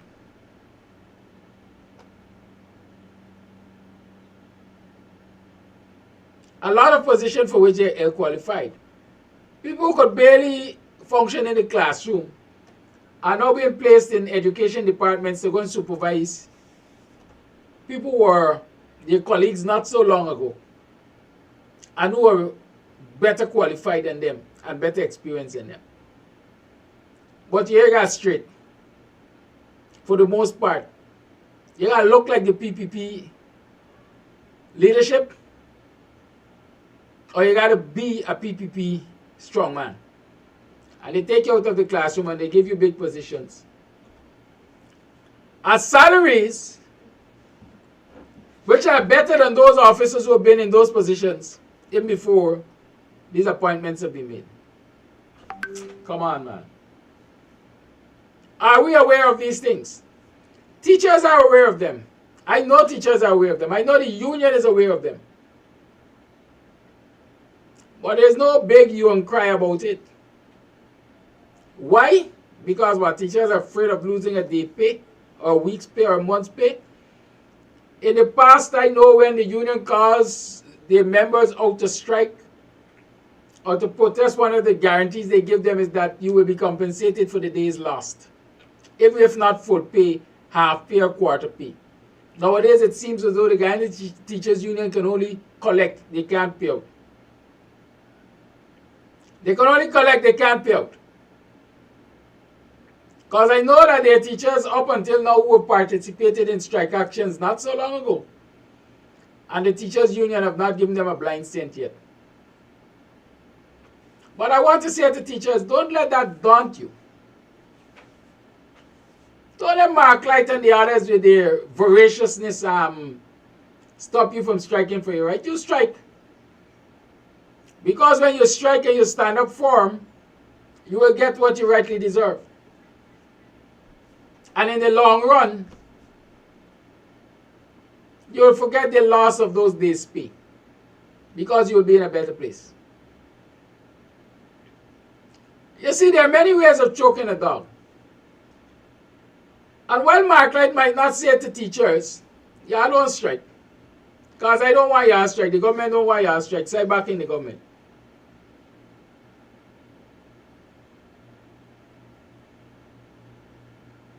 Right?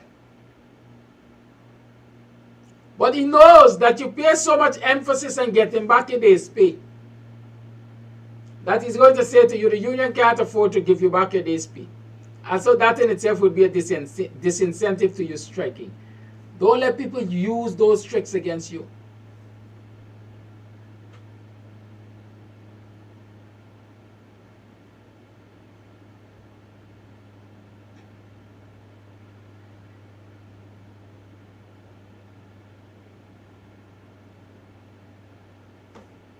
Don't let them use them trick against you. You let them know that you're going to protest for what is justly yours. Whether the union supports you or not. Whether the union will give you back a day's pay or a half day pay or a week pay or anything. Or ration or anything. You will strike. You will protest because you are protesting for your right. Which will benefit you in the long run.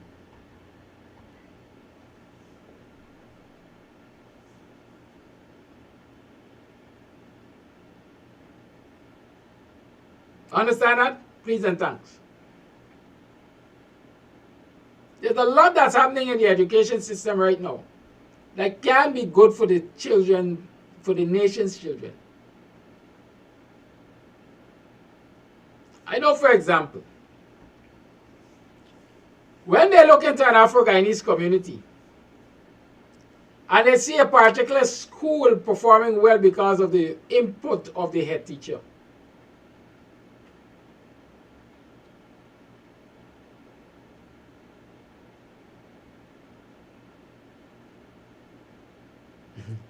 Manavel, man, you don't, oh, you just do this thing, so Manavel. Send me a message on WhatsApp, Apple, 6225933. That's a WhatsApp number. Yes. When they look into African Guyanese communities, and they see schools which are doing well, they look at their teacher and they look at their performance of those schools. And before you know it, those head teachers are transferred out of the community. Yeah. Those teachers are transferred out of the community. And where are they sent? To Indo-Guyanese communities, the head schools there. I have several examples. Because I don't want to, what should I do? What should I say? I don't want to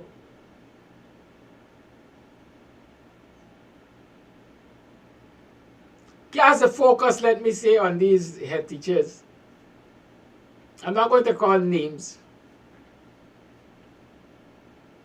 But those head teachers know themselves. And there are a lot of head teachers who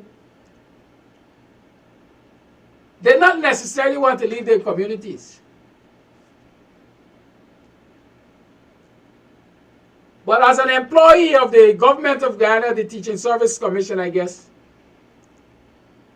transfer is a part of the package. And so they can transfer you to this school or that school. And so a lot of schools in African Guyanese communities are now poorer or worse off because the high-functioning head teachers in those schools have been removed and sent to Indo-Guyanese communities. And it is not only happening to head teachers, you know. It is also happening to subject teachers. So this ethnic survey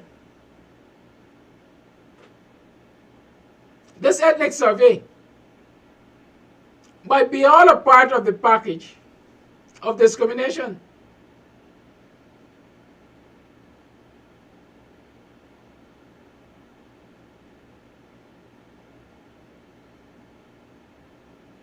So we have to get to the bottom. And those of you who are in the ministry, you see, undermine the government, man, we need to know what is the thinking behind this ethnic survey. Who knows? Share with us. Why this ethnic survey suddenly? It never happened. Somebody said they've taught in the system for over 40 years and it never happened.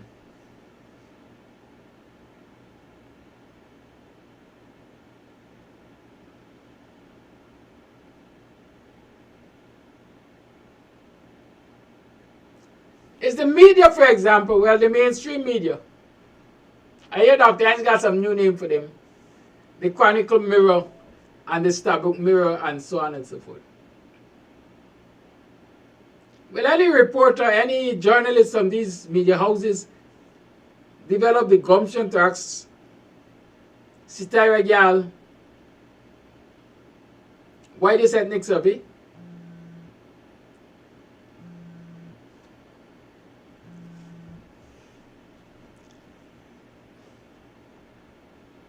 Caller, good morning.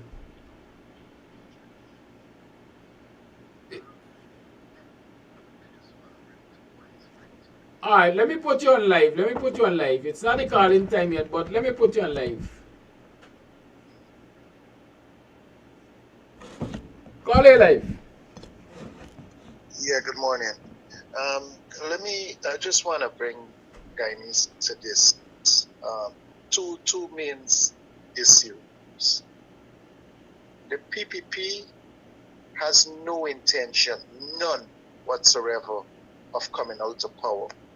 And despite of who I am personally in support of in whichever political party I am in, Guyanese should have the right to be able to work in an environment which is free of that kind of hospitality and victimization and hostile working environment because of that party they support.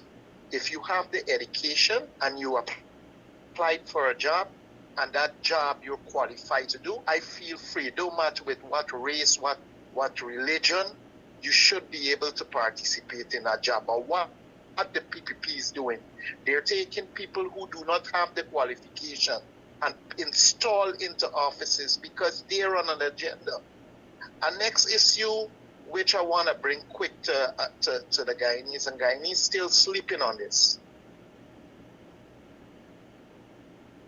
The president, Jack Dio, they're speaking about having the one card. Kadarki, do you have any idea what that one card is? Well, caller, I had a previous program talking about the one card just about a week ago. I sent some evidence to you relating to the trace of the mother companies for that agency that is opening that one card, who they associate to and why, and what those companies do. You could go Google it and check and see what those companies is associated with. When those people get involved, these is billionaires around the world who sees interest in countries and go into the country and do a lot of stuff, but just to fetch out that mineral and riches out of those countries. And the only way they could do that is destabilize the country with a political party that they have control over. Guyanese need to do research. Is their internet. Every time you hear the PPP, whoever speak about something, don't let us jump right away and condemn, whatever they're speaking with. But do a research on what these people is talking about. Is it beneficial for Guyanese? Is it beneficial for me as a public servant?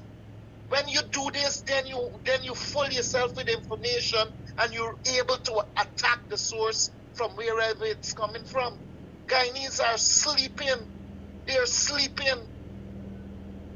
The only way Guyana could get better is for the unity of that country to pull themselves together and say, you know what? This is BS with what is going on. We don't care who run Guyana, but we want the people's interests must be a main focus for whatever parties is going in there. Not giving a little bit handout to people and they're getting this little money a month and too little money. Look what the sugar workers, the sugar is declining all around the world and you pushing money into a sugar company that you know at the end of the day you're going to fail. And the public servants who is putting so much of heavy interest into the administration of Guyana, relevant to the paperwork, relevant to documentations that have to go. It's not no sugar worker writing up these papers. It's public servants. It's who doing all this work. What are they getting? What are they getting? But as I said to you before, Guyanese of itself have to sit down and come together unless I have great respect for this guy, what do you name, Lincoln Lewis. I have great respect for him because Lincoln Lewis and Mr. Hines, these are people who need to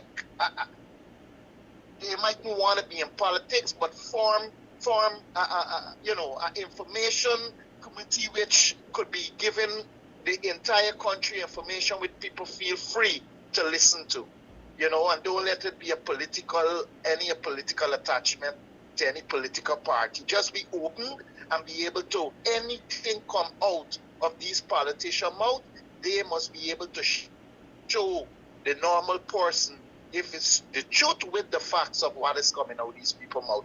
You guys enjoy it, then continue the program. Thank you. All right, so you had some information there from a viewer. Let me tell you this thing.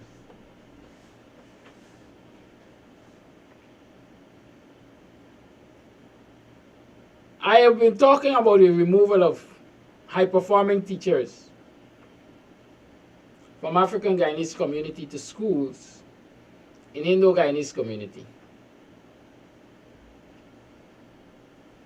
And the motive for this ethnic survey. I have a strong belief. That when the survey is finished, you are going to find schools dominated or schools that have predominantly Afro-Guyanese staff ending up with predominantly Afro-Guyanese students.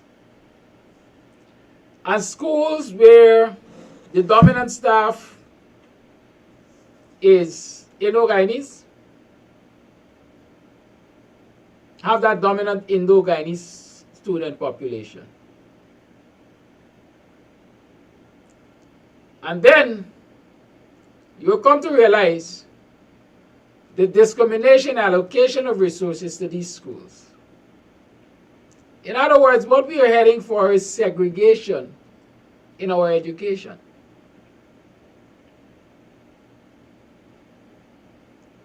You know, in a time past, the policy had come to be your children will be allocated schools according to where they live. Your children will be allocated schools according to where they live. To some extent, that has been achieved. They call it a catchment area.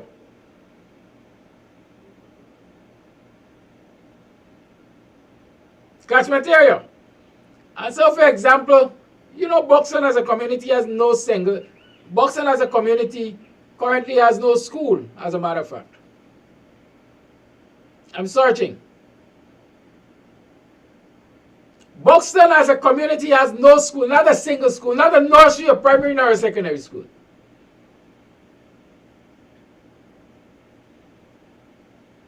Friendship has 2 nursery schools, 2 primary schools, 1 practical instruction center, and a secondary school. It was a community I now rebranded secondary school.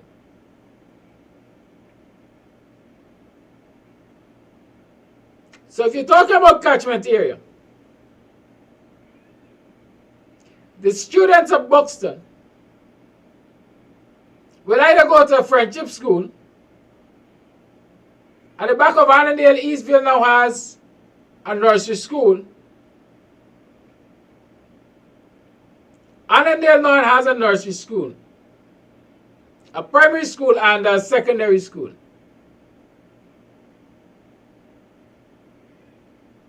So a whole lot of children from the Buxton friendship area find themselves at Annandale Secondary, or some may go to Annandale Primary, some go to the nursery and Eastville Nursery, Bladenall, Multilateral, and so on.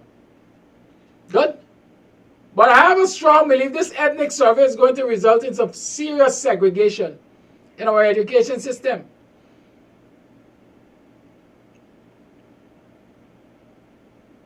They're not going to tell you that they're doing that, but they're responsible for placement. And when they issue their placement policy to the placement officers, which they always guard like gold in the National Treasury or something, they will simply execute with no explanation.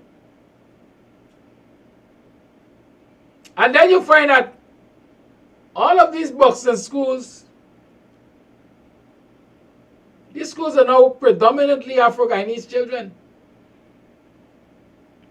Annandale is predominantly Indo-Guyanese children.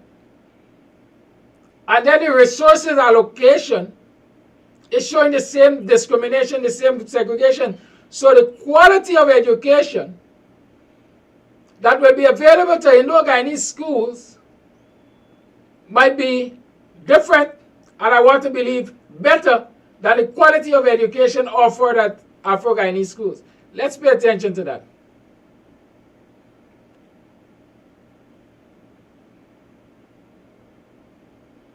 Right? Let us pay attention to that. Because everything this government does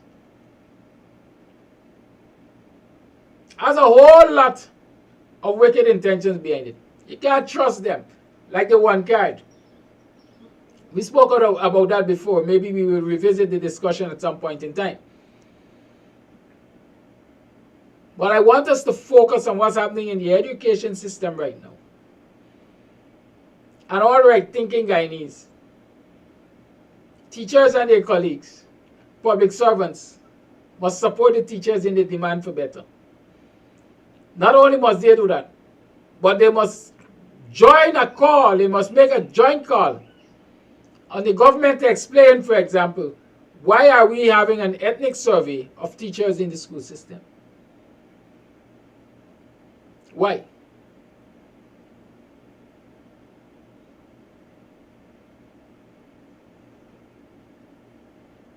Don't lose sight of that. 3 minutes past 8 o'clock, the lines are opened. 6225933 is the number to call.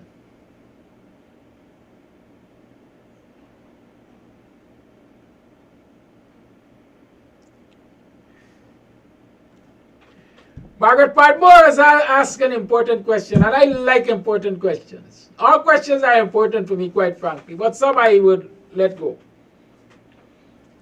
Would it be the same teachers that are trained at CBC, and would they be using the same syllabus prepared by the MOE?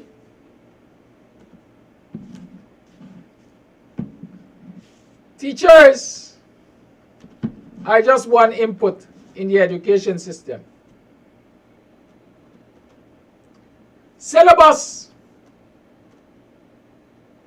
is just one input in the education system. Let's start by examining what they call a plant. Have you ever heard the term plant used in education? That's what they call the school, compound and school and so on, a plant facility. The quality of the plant as a production plant, the quality of the plant will impact the quality of the output.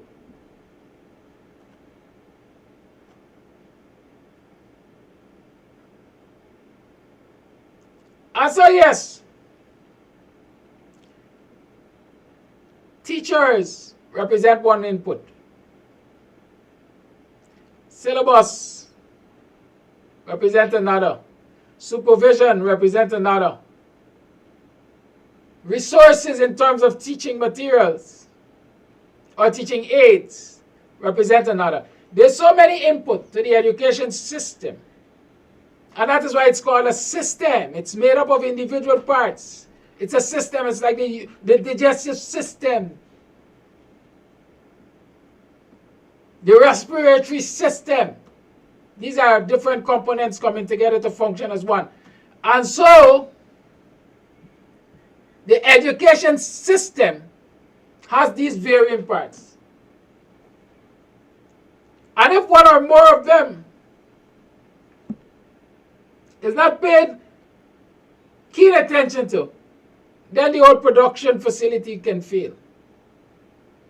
So yes, all these teachers go to CPC. All of them are trained under the same rubric or whatever you want to call it.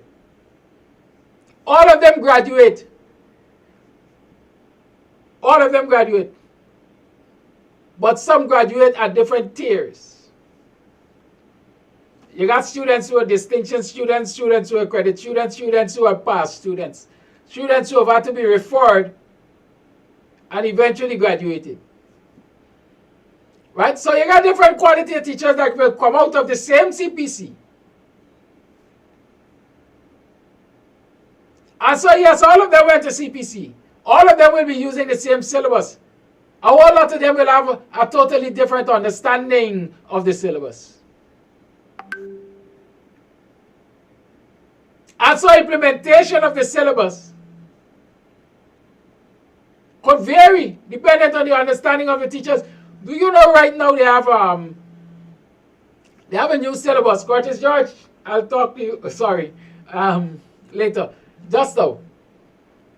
You have permit me, I said the line open, but let me explain this. The ministry came up recently, about a year or so, if so long ago, with a different syllabus. I can't remember what they call it, if it's consolidated or...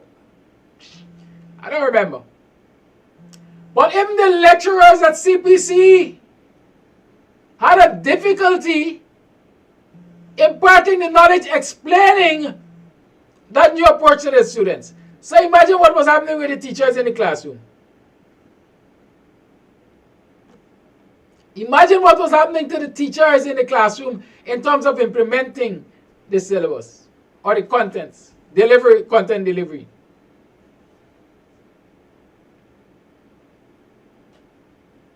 You hear what I'm saying? So yes, same teachers are trained the same place, they get the same syllabus. But let's look at what resources they get. They don't like to talk about their business, but they're going to talk this on. I went to a community primary school recently, and I had to go to their teacher's office. And their teacher was operating from a sweatshop. You know what a sweatshop is? Not only was the office small in my own estimation, cramped, but it's one of these low-roof schools. And so the heat was unbearable in their teacher's office. The school itself is a low-roof school. And so the heat was unbearable for the students and teachers in the open classrooms. But it was worse in their teacher's office.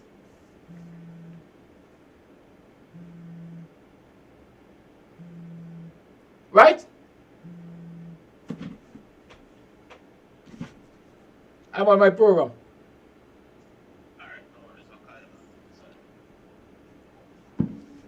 The heat was worse in the teacher's office. But you go to, at least I know one school in Georgetown that I've been referred to. I understand that school, because the head teacher is a supporter, at least the whole community believes and says that the head teacher is a supporter of the PPP. That head teacher can call now and say the AC in my office is not working and it will be fixed in a matter of hours. That teacher can call and say, listen, I need a water dispenser for my school and the ministry will provide it in a matter of hours. I'm using that to say to you just what I'm saying. Same teacher, same training, same syllabus. Plant facility is important.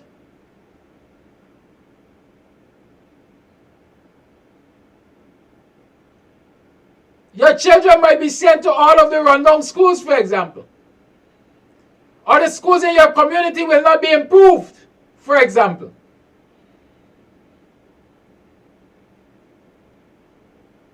Let's talk about teaching aids. Since Noah was a boy, teachers have been complaining that they do not ever get the grant from the ministry, from the education departments on time to prepare for the new term. What are the grants supposed to use for? The grants are supposed to be used for the acquisition of teaching aids and teaching materials and things like chalk and chalkboard markers and stuff like that. But they don't get it in time. Teachers are forced to go into their own pockets to acquire these things. And when the grant comes halfway in the term, they're not refunded.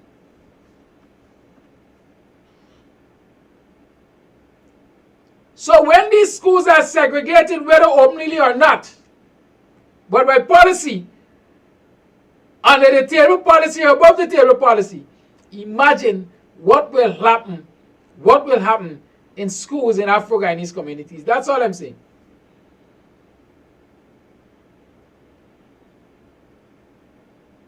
You already got situation where schools getting 5 sheets of cardboard for teaching aids.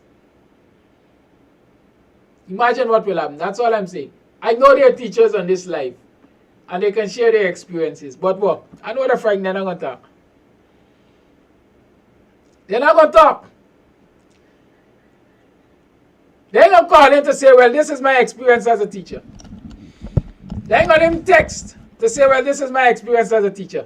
But the reality is, these are the things which are happening. And I am saying that I rather suspect that this ethnic survey that is happening in the schools right now, in terms of staff, will result in some serious issues of segregation and discrimination. The lines are open for you now. You can call. Sorry, you can call. I think I saw a voice note or so earlier.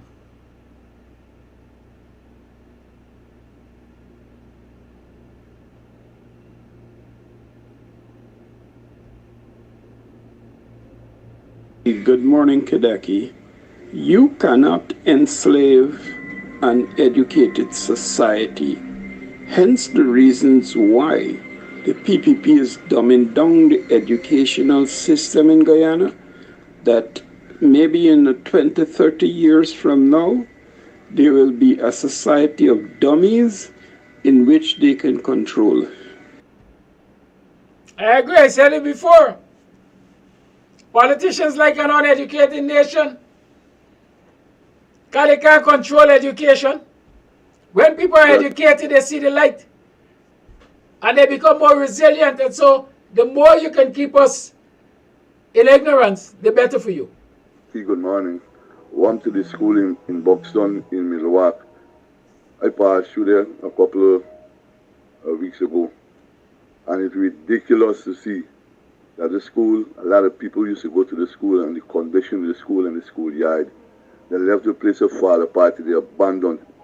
It's disgusting. They're supposed to do something better than that for our community in the area for Buxton. I don't know really going on. You got to do something better than the man. Shit, man. Thank you, Vice Noto. I'll tell you about this story. The school in Buxton. The school that this Vice Noto is referring to is the Buxton Primary. It used to be Buxton Primary. On the Church of God Road towards the seaside. Now, the first thing I remember, that school is supposed to, that building there, that land there is church property. Call Holy Line, please. Sure. When the coalition was in government, to be specific, when Rupert from the Rhine was education minister, representations were made for the renovation of that school. And let me say, loosely, a commission of inquiry was caused to take place. And the findings were that, listen, in its current state, that school is not habitable, you know. It's not safe for children. The foundations were going, beams were rotting and so on. There wasn't place space in the compound for the children. So it was not ideally, it was not the ideal condition for learning and so on. A report from the Rhine and the Ministry of Education decided, listen, we're going to condemn that school. And we're going to go on a search. We're going to go on a search for lands in the community to build a modern primary school in Buxton. In the meantime, we will send the children from Buxton Primary to Company Primary School. And that is why sometimes when people ask me about primary school in the village, I say there's a school, Buxton Company Primary School, because there's a combination of students from Buxton Primary and Company Road Primary. So that building which the Vice Lord is talking about is the old Buxton Primary building, which was condemned while the coalition was in office.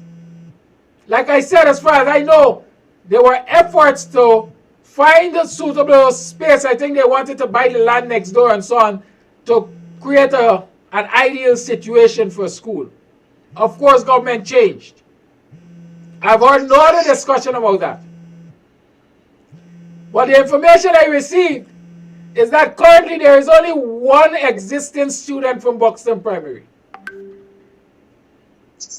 And so all of the students from Buxton Primary have technically been phased out.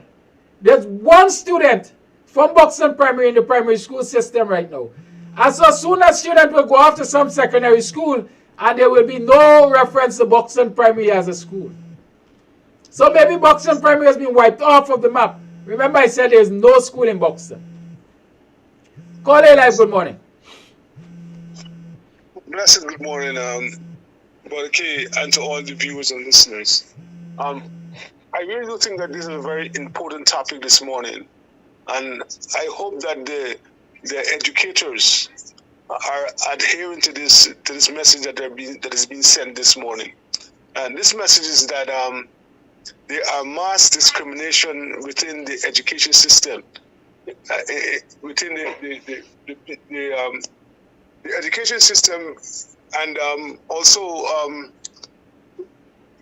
It is blatant. It is all for us to see, and it seems like it's intended with this other rule or regulation, whatever you want to call it, that they're trying to introduce right now, with background checks and in regards to ethnicity and race and so on. Who will get this is another way in where they intend to increase, double up on this mass discrimination against a certain ethnic group, and the educators, the educational providers, mainly teachers and so on, who are mainly people of African descent, needs to listen to this message and needs to do the math and realize that what is going on against your people, which will also come to your front steps in a few, because now it's happened to someone else, and it's going to happen to you because these educators they have children in the school,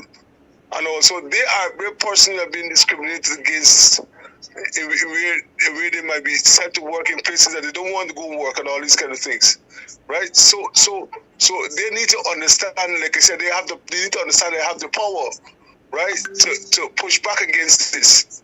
Because they are majority the educators. These are mainly the black folks. So we need not to tell them what to do.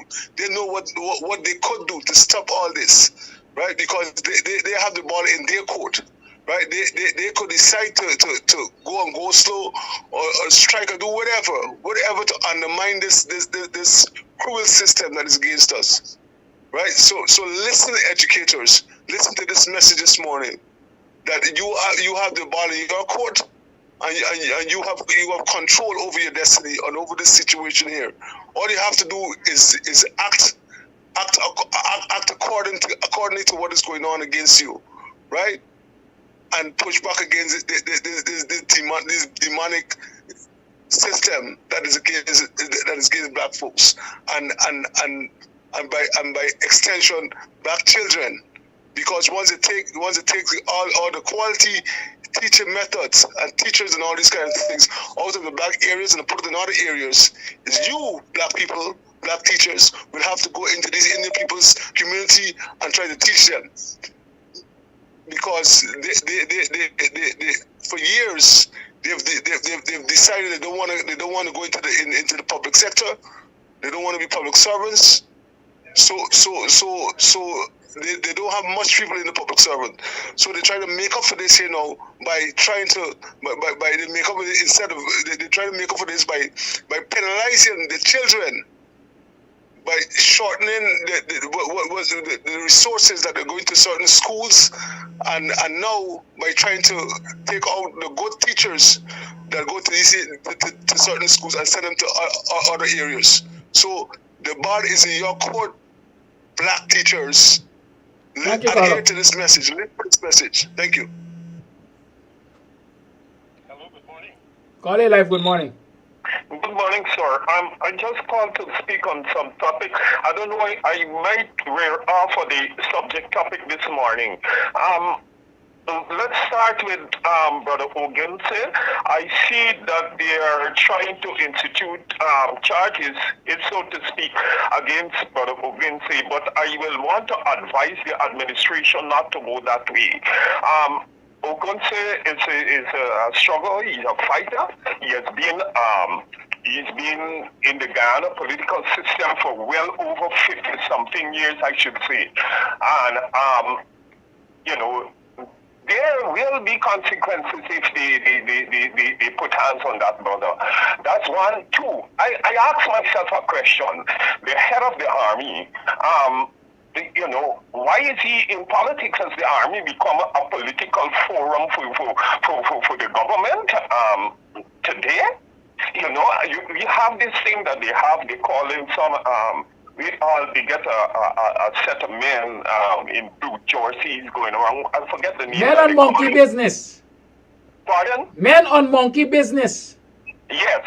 So, men on a mission. these are men. We gotta be very careful. Kedaki, you're making this a laughing matter. But you have to be serious. This man on a mission thing is a political organization. They are drafting people from the army into politics. You go and you check it, there are military officers in that thing and police officers in that same man on a mission. You understand what I'm saying?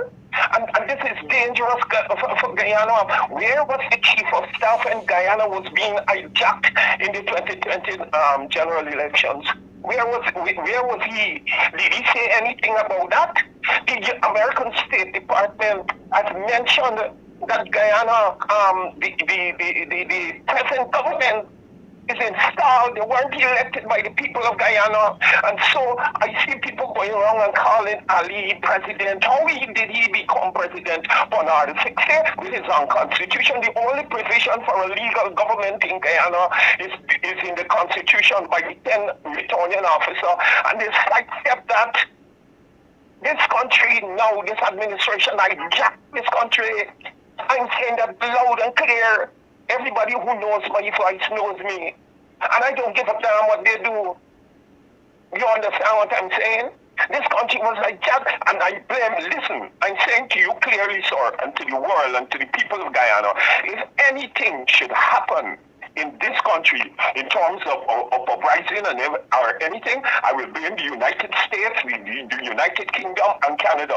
They were all players in the removal of a democratically elected government headed by David Granger. Nobody tells me, I don't care what no code said what. And that is the fact. Thank you very much, sir. Thank you for your call. Okay, sir. And thank you for your insights. Listen, I don't even need to say it. The caller said it, and a lot of people are saying it. And some people are whispering. The Jamaicans had a song, Come Rush Me, Not Touch a Button Now. Come rush me, not touch a button now. Some people say, well, Silent River run deep, or the calmer the water, the deeper it be. Or for me, caller, when Anil issued a statement and listed a whole long list of offenses for which the Kumo Gonse could be charged, somebody contacted me and said, Kidaki, it looked like they're going to charge the Kumo Gonse. My response was simple. If the PPP has determined in their mind that they're going to charge the Kumo Gonse, it must be that the PPP has determined in their mind that they can face the consequences and deal with them. Because the WPA is not going to sit back and allow the PPP to trample Takumo Gonse or any of its members, quite frankly. They say WPA is 5 old men. Well, let the PPP do what they want to and see what the reaction of 5 old men can be. Call it live, good morning. Yeah, my brother, good morning. It's a simple thing with this situation that going on in Guyana, you know, brother Kadaki. With the ethnicity. Right now, we see going on is that the government is trying to uniting the Indian dominated constituency more, and they getting through with them. All what got to happen is that we as black people, we got to get serious because it's showing plain. These people aren't hiding for do nothing. They're showing that them is for the quality, the type of people. Right? So all what we got to do is just do likewise. We got to get serious and start standing up for we blackness. You understand? I watched the other day I was on the TV watching Rwanda. The situation in Rwanda. You could remember 1994. It wasn't race, but it was two fractions. Two fractions, the Hutu and the Tutsi them and thing. And you check Rwanda today, then people could stay in the kind of the tribal warfare would have had, they could stay in there, but you know what? They start out the indifference and realize that, hey, although we're different tribes, we're one people.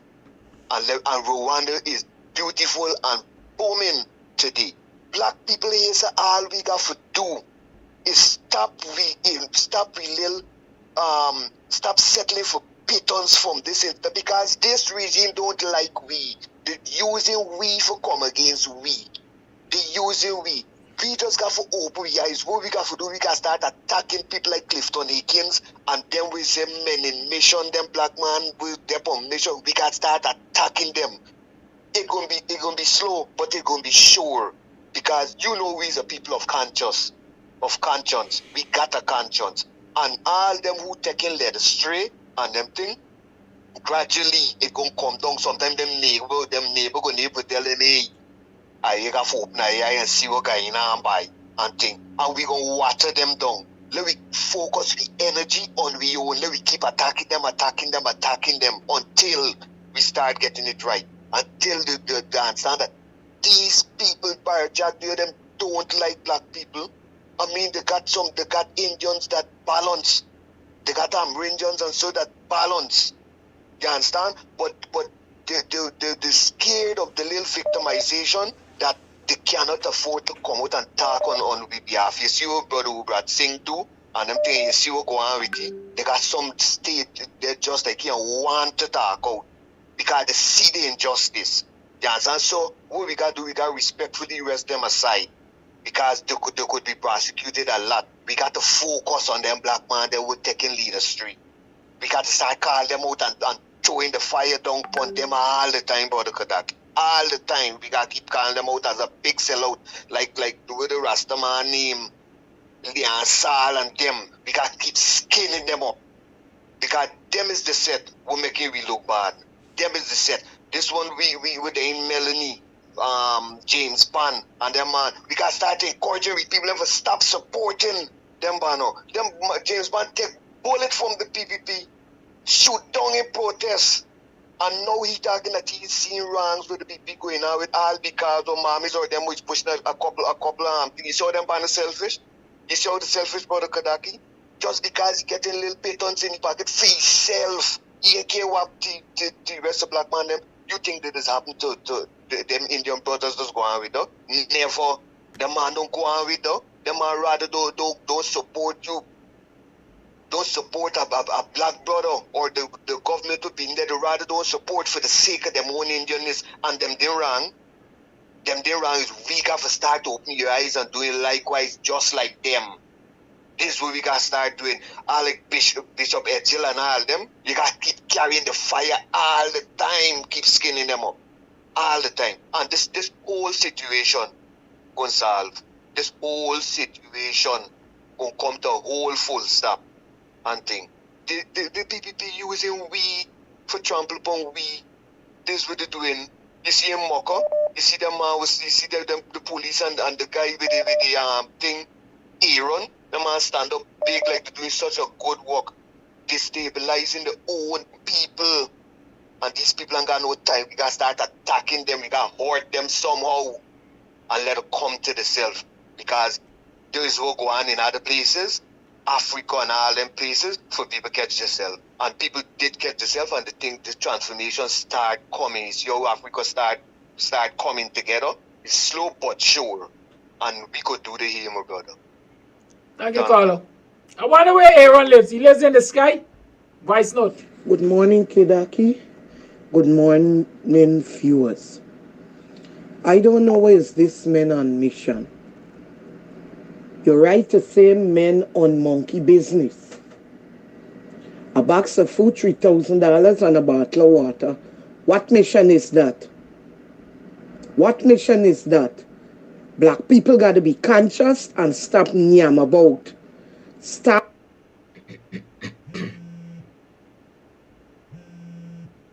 Stop nyam about. With the teachers' situation, Follow the line. The teachers should put acts together. Coretta McDonald, Kidaki call your name, but your name calling again. Call out the people. Teachers themselves. You gotta fight for yourself. It's happening all the time.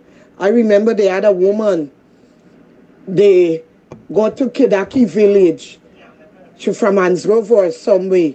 And playing Shabad Mary Luca could call she name. Shit non-stop in front of the step. Padlock, knockout step. Because she had, when they realized that she was getting all the teachers from the village transferred to different location, the people that just start act. Teachers, public servants, y'all get it right. Black people, all you wake up. Wake up. Stand up for your rights. Have a great Wednesday. Bye. Love you. Call it live. Good morning.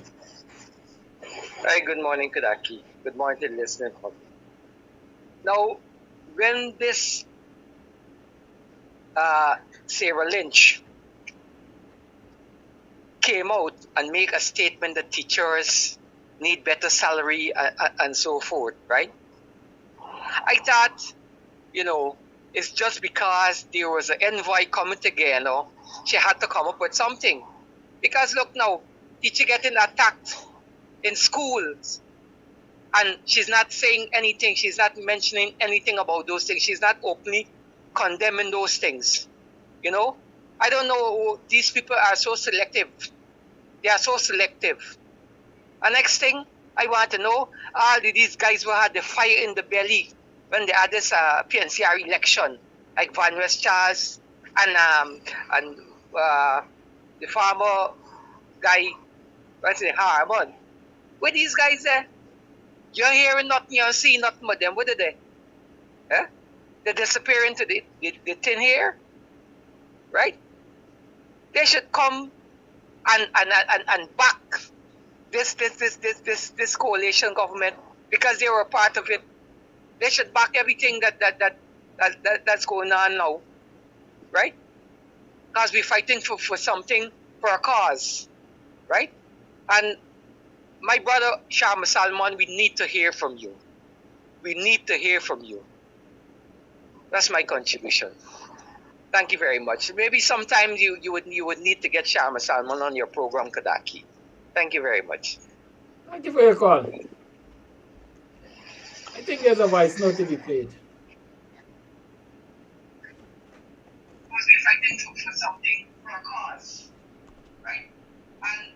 You tune to the Guyanese Morning Time, 6225923 is the number to call. Let's talk the thing.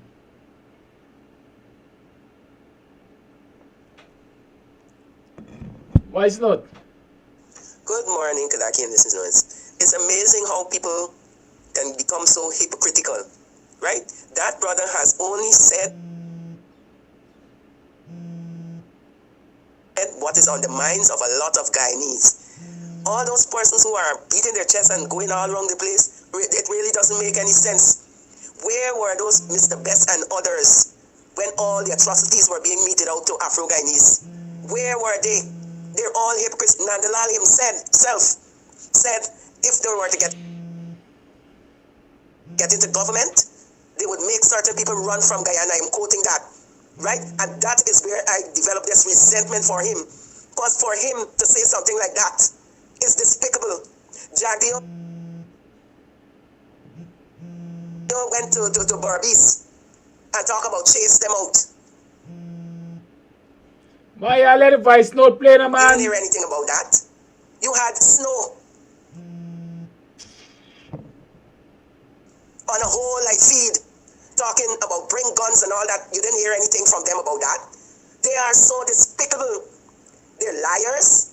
I'm speaking now about the sitting government. They're liars and they're hypocritical, and it ticks me off when I see certain people beating the chest and talking crap. Real thing this morning. I'm so upset with some of these people who talking these things because like they don't know the history, like they suddenly get amnesia, that they can't remember what they themselves said. And that last caller that spoke just now about including military personnel in things they have no business with, I agree with him. I agree with him. The police force, and now it seems the defense force, they're all embarrassing themselves. For what? You are a black person just like those persons you're going to shoot down eventually if we're not careful and if we don't push back. You're one of them. Once a police or once a soldier, twice a civilian. Good morning. Thank you for that voice note. WPA calls for civil disobedience and non-cooperation to stop PPP abuse of power.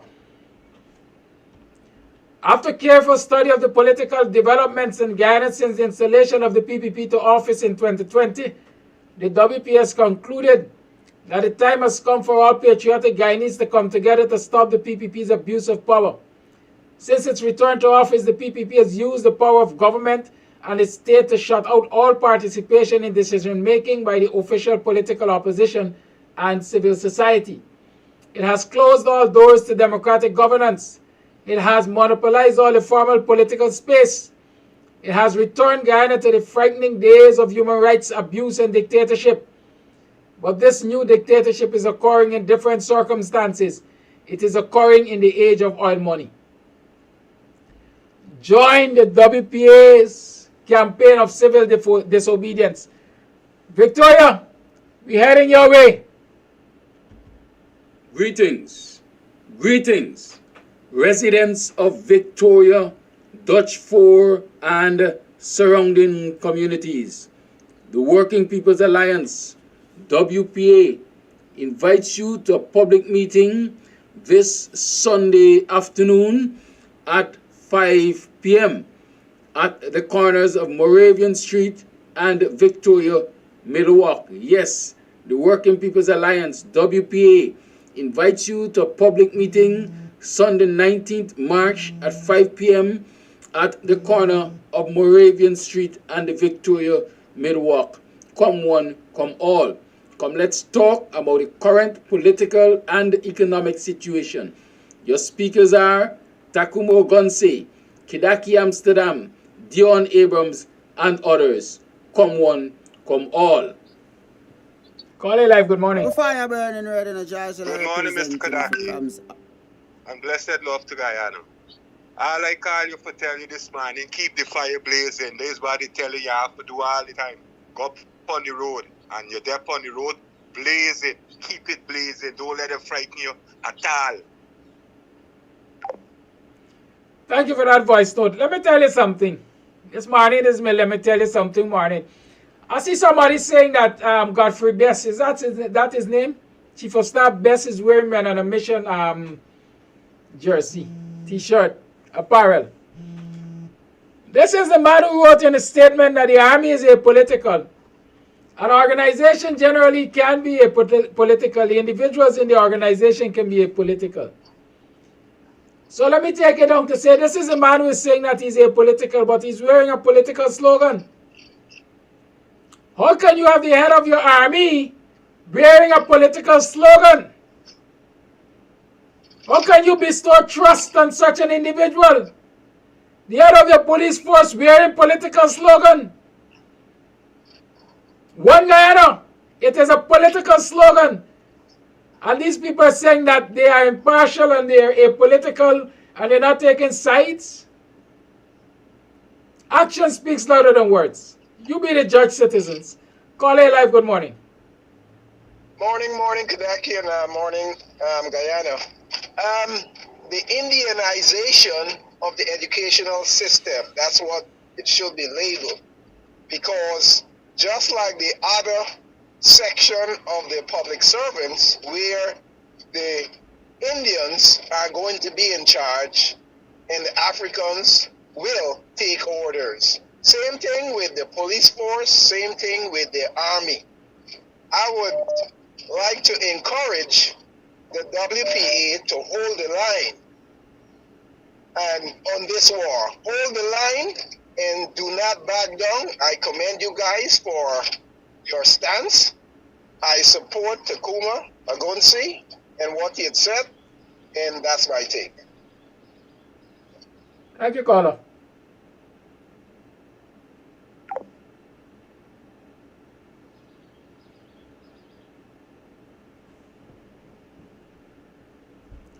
Six two two five nine. You choose the number to call.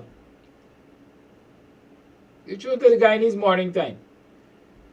Remember, the WPA has a meeting in Victoria this Sunday. It's going to be at 5 in the evening, 5 in the afternoon, 5 in the afternoon. I said Godfrey, not Gary. He's the best, but he's not the best. He's BESS. Call A Live, good morning. Yeah. Good morning, Kadaki, and all the viewing public. Our afternoon well spent was yesterday at your establishment. And I would like other persons to come and support your place so that you could keep on doing what you're doing without having to, anyway. Now I listen to everything this morning because then I have to go to work. I listened to what the former minister was saying about the land. And I believe something must be done in accordance to what was there prior to the now want to move off the people from Peters Hall. And she made a valuable point on where they have the proposal for this bridge. And to date, nobody in the open public, the white public, can say the landing of the bridge on the western side, because you don't see proposed site of bridge. You don't see nothing. So I don't know what is going on with the bridge. And taking into consideration, I think it's a Chinese firm that is enlisted to build that bridge. Remember the Timeri International Airport, when the Chinese were buying toilets at $200 and something thousand toilet boat. And I do not think that that airport is being completed. It isn't. I don't think it is finished. So I wonder if they give the task to build the bridge, if they're going to stop the bridge halfway and don't complete it until the money finished. Now with the teachers, when I talk, but the teachers on the East Coast and all those teachers who did the skullduggery at the 2020 elections, I wonder how do they feel to see the rippling effect of their actions on March 2nd, 2020. Had they done the right thing that they were being taught by the GECOM, Mr. Lowenfield, this country would not have been in the position it is. Teachers would not have been affected the way they have been affected. Oh no. But you see, when a few in an organization do wicked things, it destroys everybody. That I said one rotten. Those teachers were the rotten herrings. You see where it goes? Now lots of people jump up and talk about the umbrella boy. The umbrella boy was being disciplined for the 2015 election, because after the voting, the military voted, he came out, the ballots weren't counted. And I never go into the ballot counting how it does work. But when these officers vote on D-Day, they mark the X and so on. The ballots, I don't think it's a ballot. They just mark the X on the papers. I think when a ballot becomes a ballot, it is when the 6-digit stamp is being applied. That is why they intermix. Because when you finish balloting, you got to put the Senate to different poll stations, and whatever poll station it got, it gets that poll station 6-digit number. The amount of ballots is added to the electoral, the list that they have. Because if you got like 200 persons, you get 20 ballots, you got to enter it in your poll book, everything, 20 disciplined ballots. So now we must have like two. If everybody vote with the 20, you should have a amount in your ballot box, 220 ballots. Now, the people, the teachers, and I tell you, when you see GECOM employee, you got to put down your position. And when they put down the position as teachers, even if they don't know the work, teachers come and teach them, oh, girl is you, give you PO. Girl is you, give you APO. So the PO and the APO are in charge of the building. You could be the dean and the biggest university, Yale, Harvard, or Oxford, and you come AED with all your qualifications, mathematician, you are not given certain position at GECOM to work ED. And those teachers are the fulcrum of the destruction of whatever is going on in Guyana. And I hope they feel good to see what they do. Now coming back to the best. You could see these people have been brainwashed, these black men, in the higher parts of Guyana. Imagine Bishop was being told by Barrett to sit down and shut up because you're making noise. He called the Prime Minister super a parasite. You didn't hear the entire country come up against those words to these people. Best was they had some problem with them. Now when they had the ongoing problem with people to be given the poisoners, either scarlet, because a lot of side effects coming up now.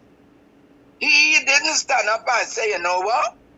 The soldiers' choice is, I cannot go into the choice of the soldiers. A lot of soldiers who resisted that thing was being treated with discard in the army, and Best said nothing. He didn't stand up for anything. Now Best should have been the person to be standing up for his men, because if you got a strong top and a weak bottom, you ain't doing nothing. So I don't think now Best came out and talk against things of myself and I'm going to say the thing what everybody is running away from. Nobody didn't stop to say that these things that was spoken on the Buxton platform, it is the thing that is happening. This is what happening. I didn't manufacture what is in YouTube. And I go back and I saw a lot of things and I'm going to put all out. So I will have something that I am just reciting. Everybody said, if you do not want to, don't like the history, without a history, none of us could move forward. Because you know what? We're going to be repeating the mistake of old without knowing that that was our history. And either we move away from it or we build on it. Now coming back to the teachers with the strikes and so, I spoke already about the striking teachers. But what this government, this installed regime is doing, they are pushing educated people to green up pastures.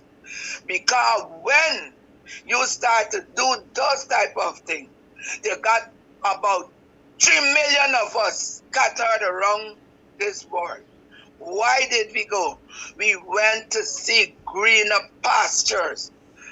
I could remember way back when they started a strategy with nurses, and eventually the nursing facilities sank because all the nurses, as soon as you come and you pass, you didn't even pass the state final, the outer work grumbles the nurses up. And it's going to be just like that with the teachers. And those who will be left will not be able to carry out the mantra because many of them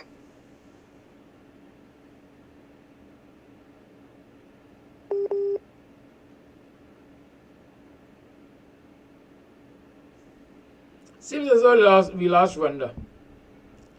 It is 8 minutes to the 9 o'clock hour. You're tuned to the Guyanese Morning Time. I'm your host, the Buxtonian, Kidaki Amsterdam. Calling, let's talk the thing. We got a few more voice notes to play. Let me see.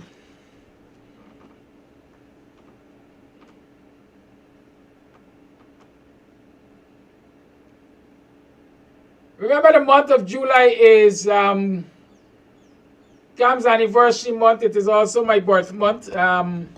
We planned a dinner and dance for the 15th of July. Start ordering your tickets. It's only $10,000. 3-course dinner and dance. There are also table specials. Voice note. Good morning, Mr. Kadaki. I just want to give you some, I don't know if the people that know that, but I will tell you something that some people don't know. Sarah Lynch, that is in Guyana, the ambassador, she does not like black people. You know why I say that? Because she is a Jew. And the Jew does not associate herself or like black people, regardless of what. Because the reason why I'm saying that, she bluntly could see that.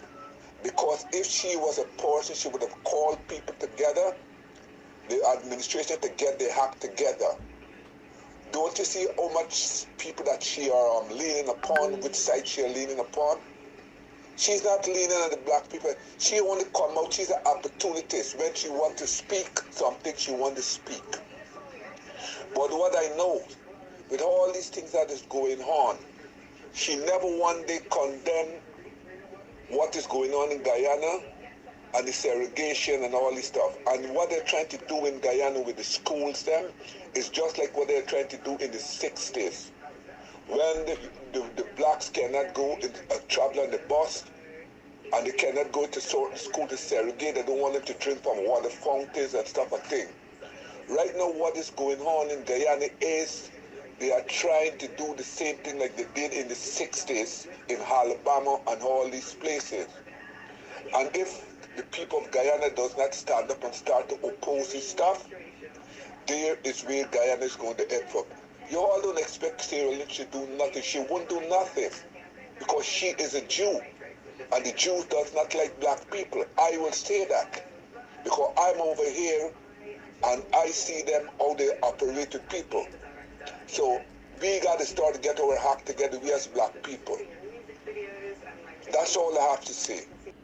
Thank you, caller. Yes, the lines remain open.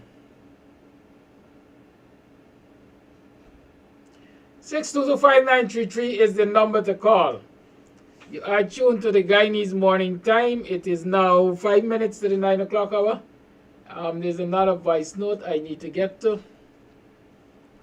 And while I'm doing that, let me remind you, let me cast your eyes to the screen. You're invited to that Grand 50th. It's Jubilee time, you know. Yes, it's Jubilee time. So we're going to have a 2-in-1 celebration. Kams anniversary and my birth anniversary on the 15th of July. Good morning. I send you 3 videos. I'm hoping you spirit them. You can look at them and see if they make sense and play any one of them on you. Man, you must tell me when these things are private messages. Voice note. That's Kadaki. Morning. This by Jack Dave causing all this thing, you know. Why when Mr. Ranger run in this country, you never get all this thing about Coley and black and Coley and black and Coley and black all the time. Since Jack did them come into power and finally, none of them is big Coley and black thing and racial thing and all kind of thing. Them band need to come out of government, man. What them band they sit on the recent time for, man. And when people talk, them want to talk things, and when people talk things, they vex. They always vex with the opposition. Why? The opposition can't speak at all. Them alone could talk. All right, good. Well, you happen. We can put Jack there in jail, they get by in jail. And if finally all them in jail, corruption. Voice note. Good morning, Kadaki listeners. We heading for ethnic cleansing. Ethnic cleansing is door going on there. Thank you for that voice note. Has anybody heard from Coffee recently? I've been trying to make contact with Coffee. Last I spoke with Coffee, he was having internet troubles wherever he is. And that was since early March. And I've not heard from him since. Has anybody been in contact with Coffee? Because a number of persons are asking me. We want to know about his well-being. Are you okay, Coffee? If you're okay, just drop me a line, man. Right? I hope the alien thing come and get you. Yes. So we are saying that you tune to Guyanese Morning Time. It's 3 minutes to the 9 o'clock hour. I can take one more call or voice note, and then I'll have to hightail myself out of here. I trust that you've been educated, you've been alerted, you know even more woke than you were before. And I'm reminding you that the WPA calls for civil disobedience and non-cooperation to stop the PPP abuse of power. After a careful study of the political developments in Guyana since the installation of the PPP to office in 2020, the WPA has concluded that the time has come for all patriotic Guyanese to come together to stop the PPP's abuse of power. Call on the line. Since its return to office, the PPP has used the power of the government and the state to shut out all participation in decision-making by the official political opposition and civil society. It has closed all doors to democratic governance. It has monopolized all the formal political space. It has returned Guyana to the frightening days of human rights abuse and dictatorship. But this new dictatorship is occurring in different circumstances. It is occurring in the age of oil. Join the WPA's stance of civil disobedience. Join the teachers. Teachers, stay on the protest line, demand better. Public servants, join them. Right-thinking Guyanese, join them. Solidarity. Solidarity forever. Caller, you're live. Good morning. Yes, good morning, Mr. Kodaki. Sir Kodaki, keep the fire blazing and keep the teaching on. I barely catch you this morning, like when we smile, we said chapters. You miss it by a chapter. So when you say the last, you're taking one more caller, you decide to come on. The caller before now raised a valid point. That wicked, evilous, murderous, stinking, dirty Barajak Dio. That is the man that perpetrating division in that beloved country of ours. And like I call in on a program with a guy used to be on the air. I said when the PPP get rid of Barajak Dio, when the PPP get rid of Barajak Dio, then Guyana would grow. I'm telling you, that is the wicked, stinking, and dirty creature that causing division. And the caller was so right. In the tenure of David Granger, you never got this stuff going on. You never had this stuff going on. And people must just look at the history and see what is it. Why when David Granger was in Guyana was moving in love, peace, and unity. And now they're talking about one Guyana looking for separate the place. And coming back to this woman, Sarah Lynch, she's another parasite in the system. And why you see she's down there, good will never come. And we got to look, people must look at Robert Mugabe style. That used to get them running out of Zimbabwe. That is what going to happen with she. Don't believe that the land and thing that she acquires, she going to inherit it. I keep saying it. The land and thing that Sarah Lynch is building on, she won't inherit it. Get out of our country. That's it. You keep on your good work and have a blessed day. Be safe all the time. Don't take nothing for granted. Don't sleep. Thank you, caller. Greetings. Greetings. Residents of Victoria, Dutch 4 and surrounding communities. The Working People's Alliance, WPA, invites you to a public meeting this Sunday afternoon at 5 p.m. at the corners of Moravian Street and Victoria, Milwaukee. Yes, the Working People's Alliance, WPA, invites you to a public meeting Sunday 19th March at 5 p.m. at the corner of Moravian Street and Victoria, Milwaukee. Come one, come all. Come, let's talk about the current political and economic situation. Your speakers are Takumo Gonse, Kidaki Amsterdam, Dion Abrams, and others. Come one, come all. The fire burning red in a Georgia representing for Kams Tv. Big up Kidaki, Buxton. Of course, the WPA want to make it clear that the local government elections offers a good opportunity to start the resistance.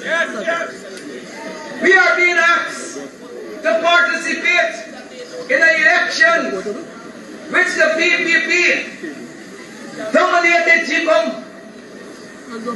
has been laying the groundwork for defeat. And they will more than rig, super rigging.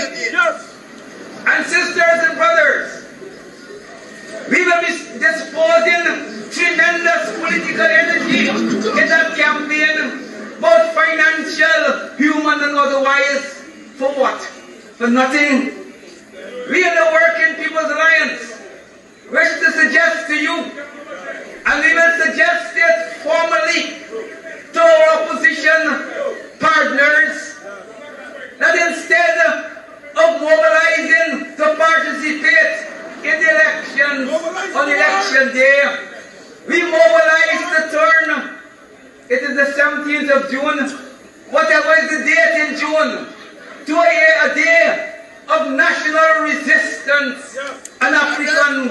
rising. You know, sisters and brothers, we have to be serious. So we in the WPA is clear. So we come to you to tell you to get battle ready. We come to tell you that freedom is not far away. We come to tell you that we will ensure that our brothers and sisters in uniform do the right thing, and this thing will be over quickly. Thank you and good night. Thank you and goodbye. Thank you for tuning in to the Guyanese Morning Time. It is now 4 minutes past the 9 o'clock hour. We'll see you tomorrow for another program of Guyanese Morning Time, and definitely we'll see you tonight for another program of Politics 101. Join Dr. David Hines at 7 o'clock this evening for Politics 101. Join me tomorrow 6 in the morning for another program of Guyanese Morning Time. In the meantime, remember, it's a campaign of non-cooperation. Yes, civil disobedience with this wicked and vindictive administration. Let us show love and unity. Let us show solidarity to the teachers who are demanding more. And all public servants deserve and must demand more. Goodbye. Have a safe day.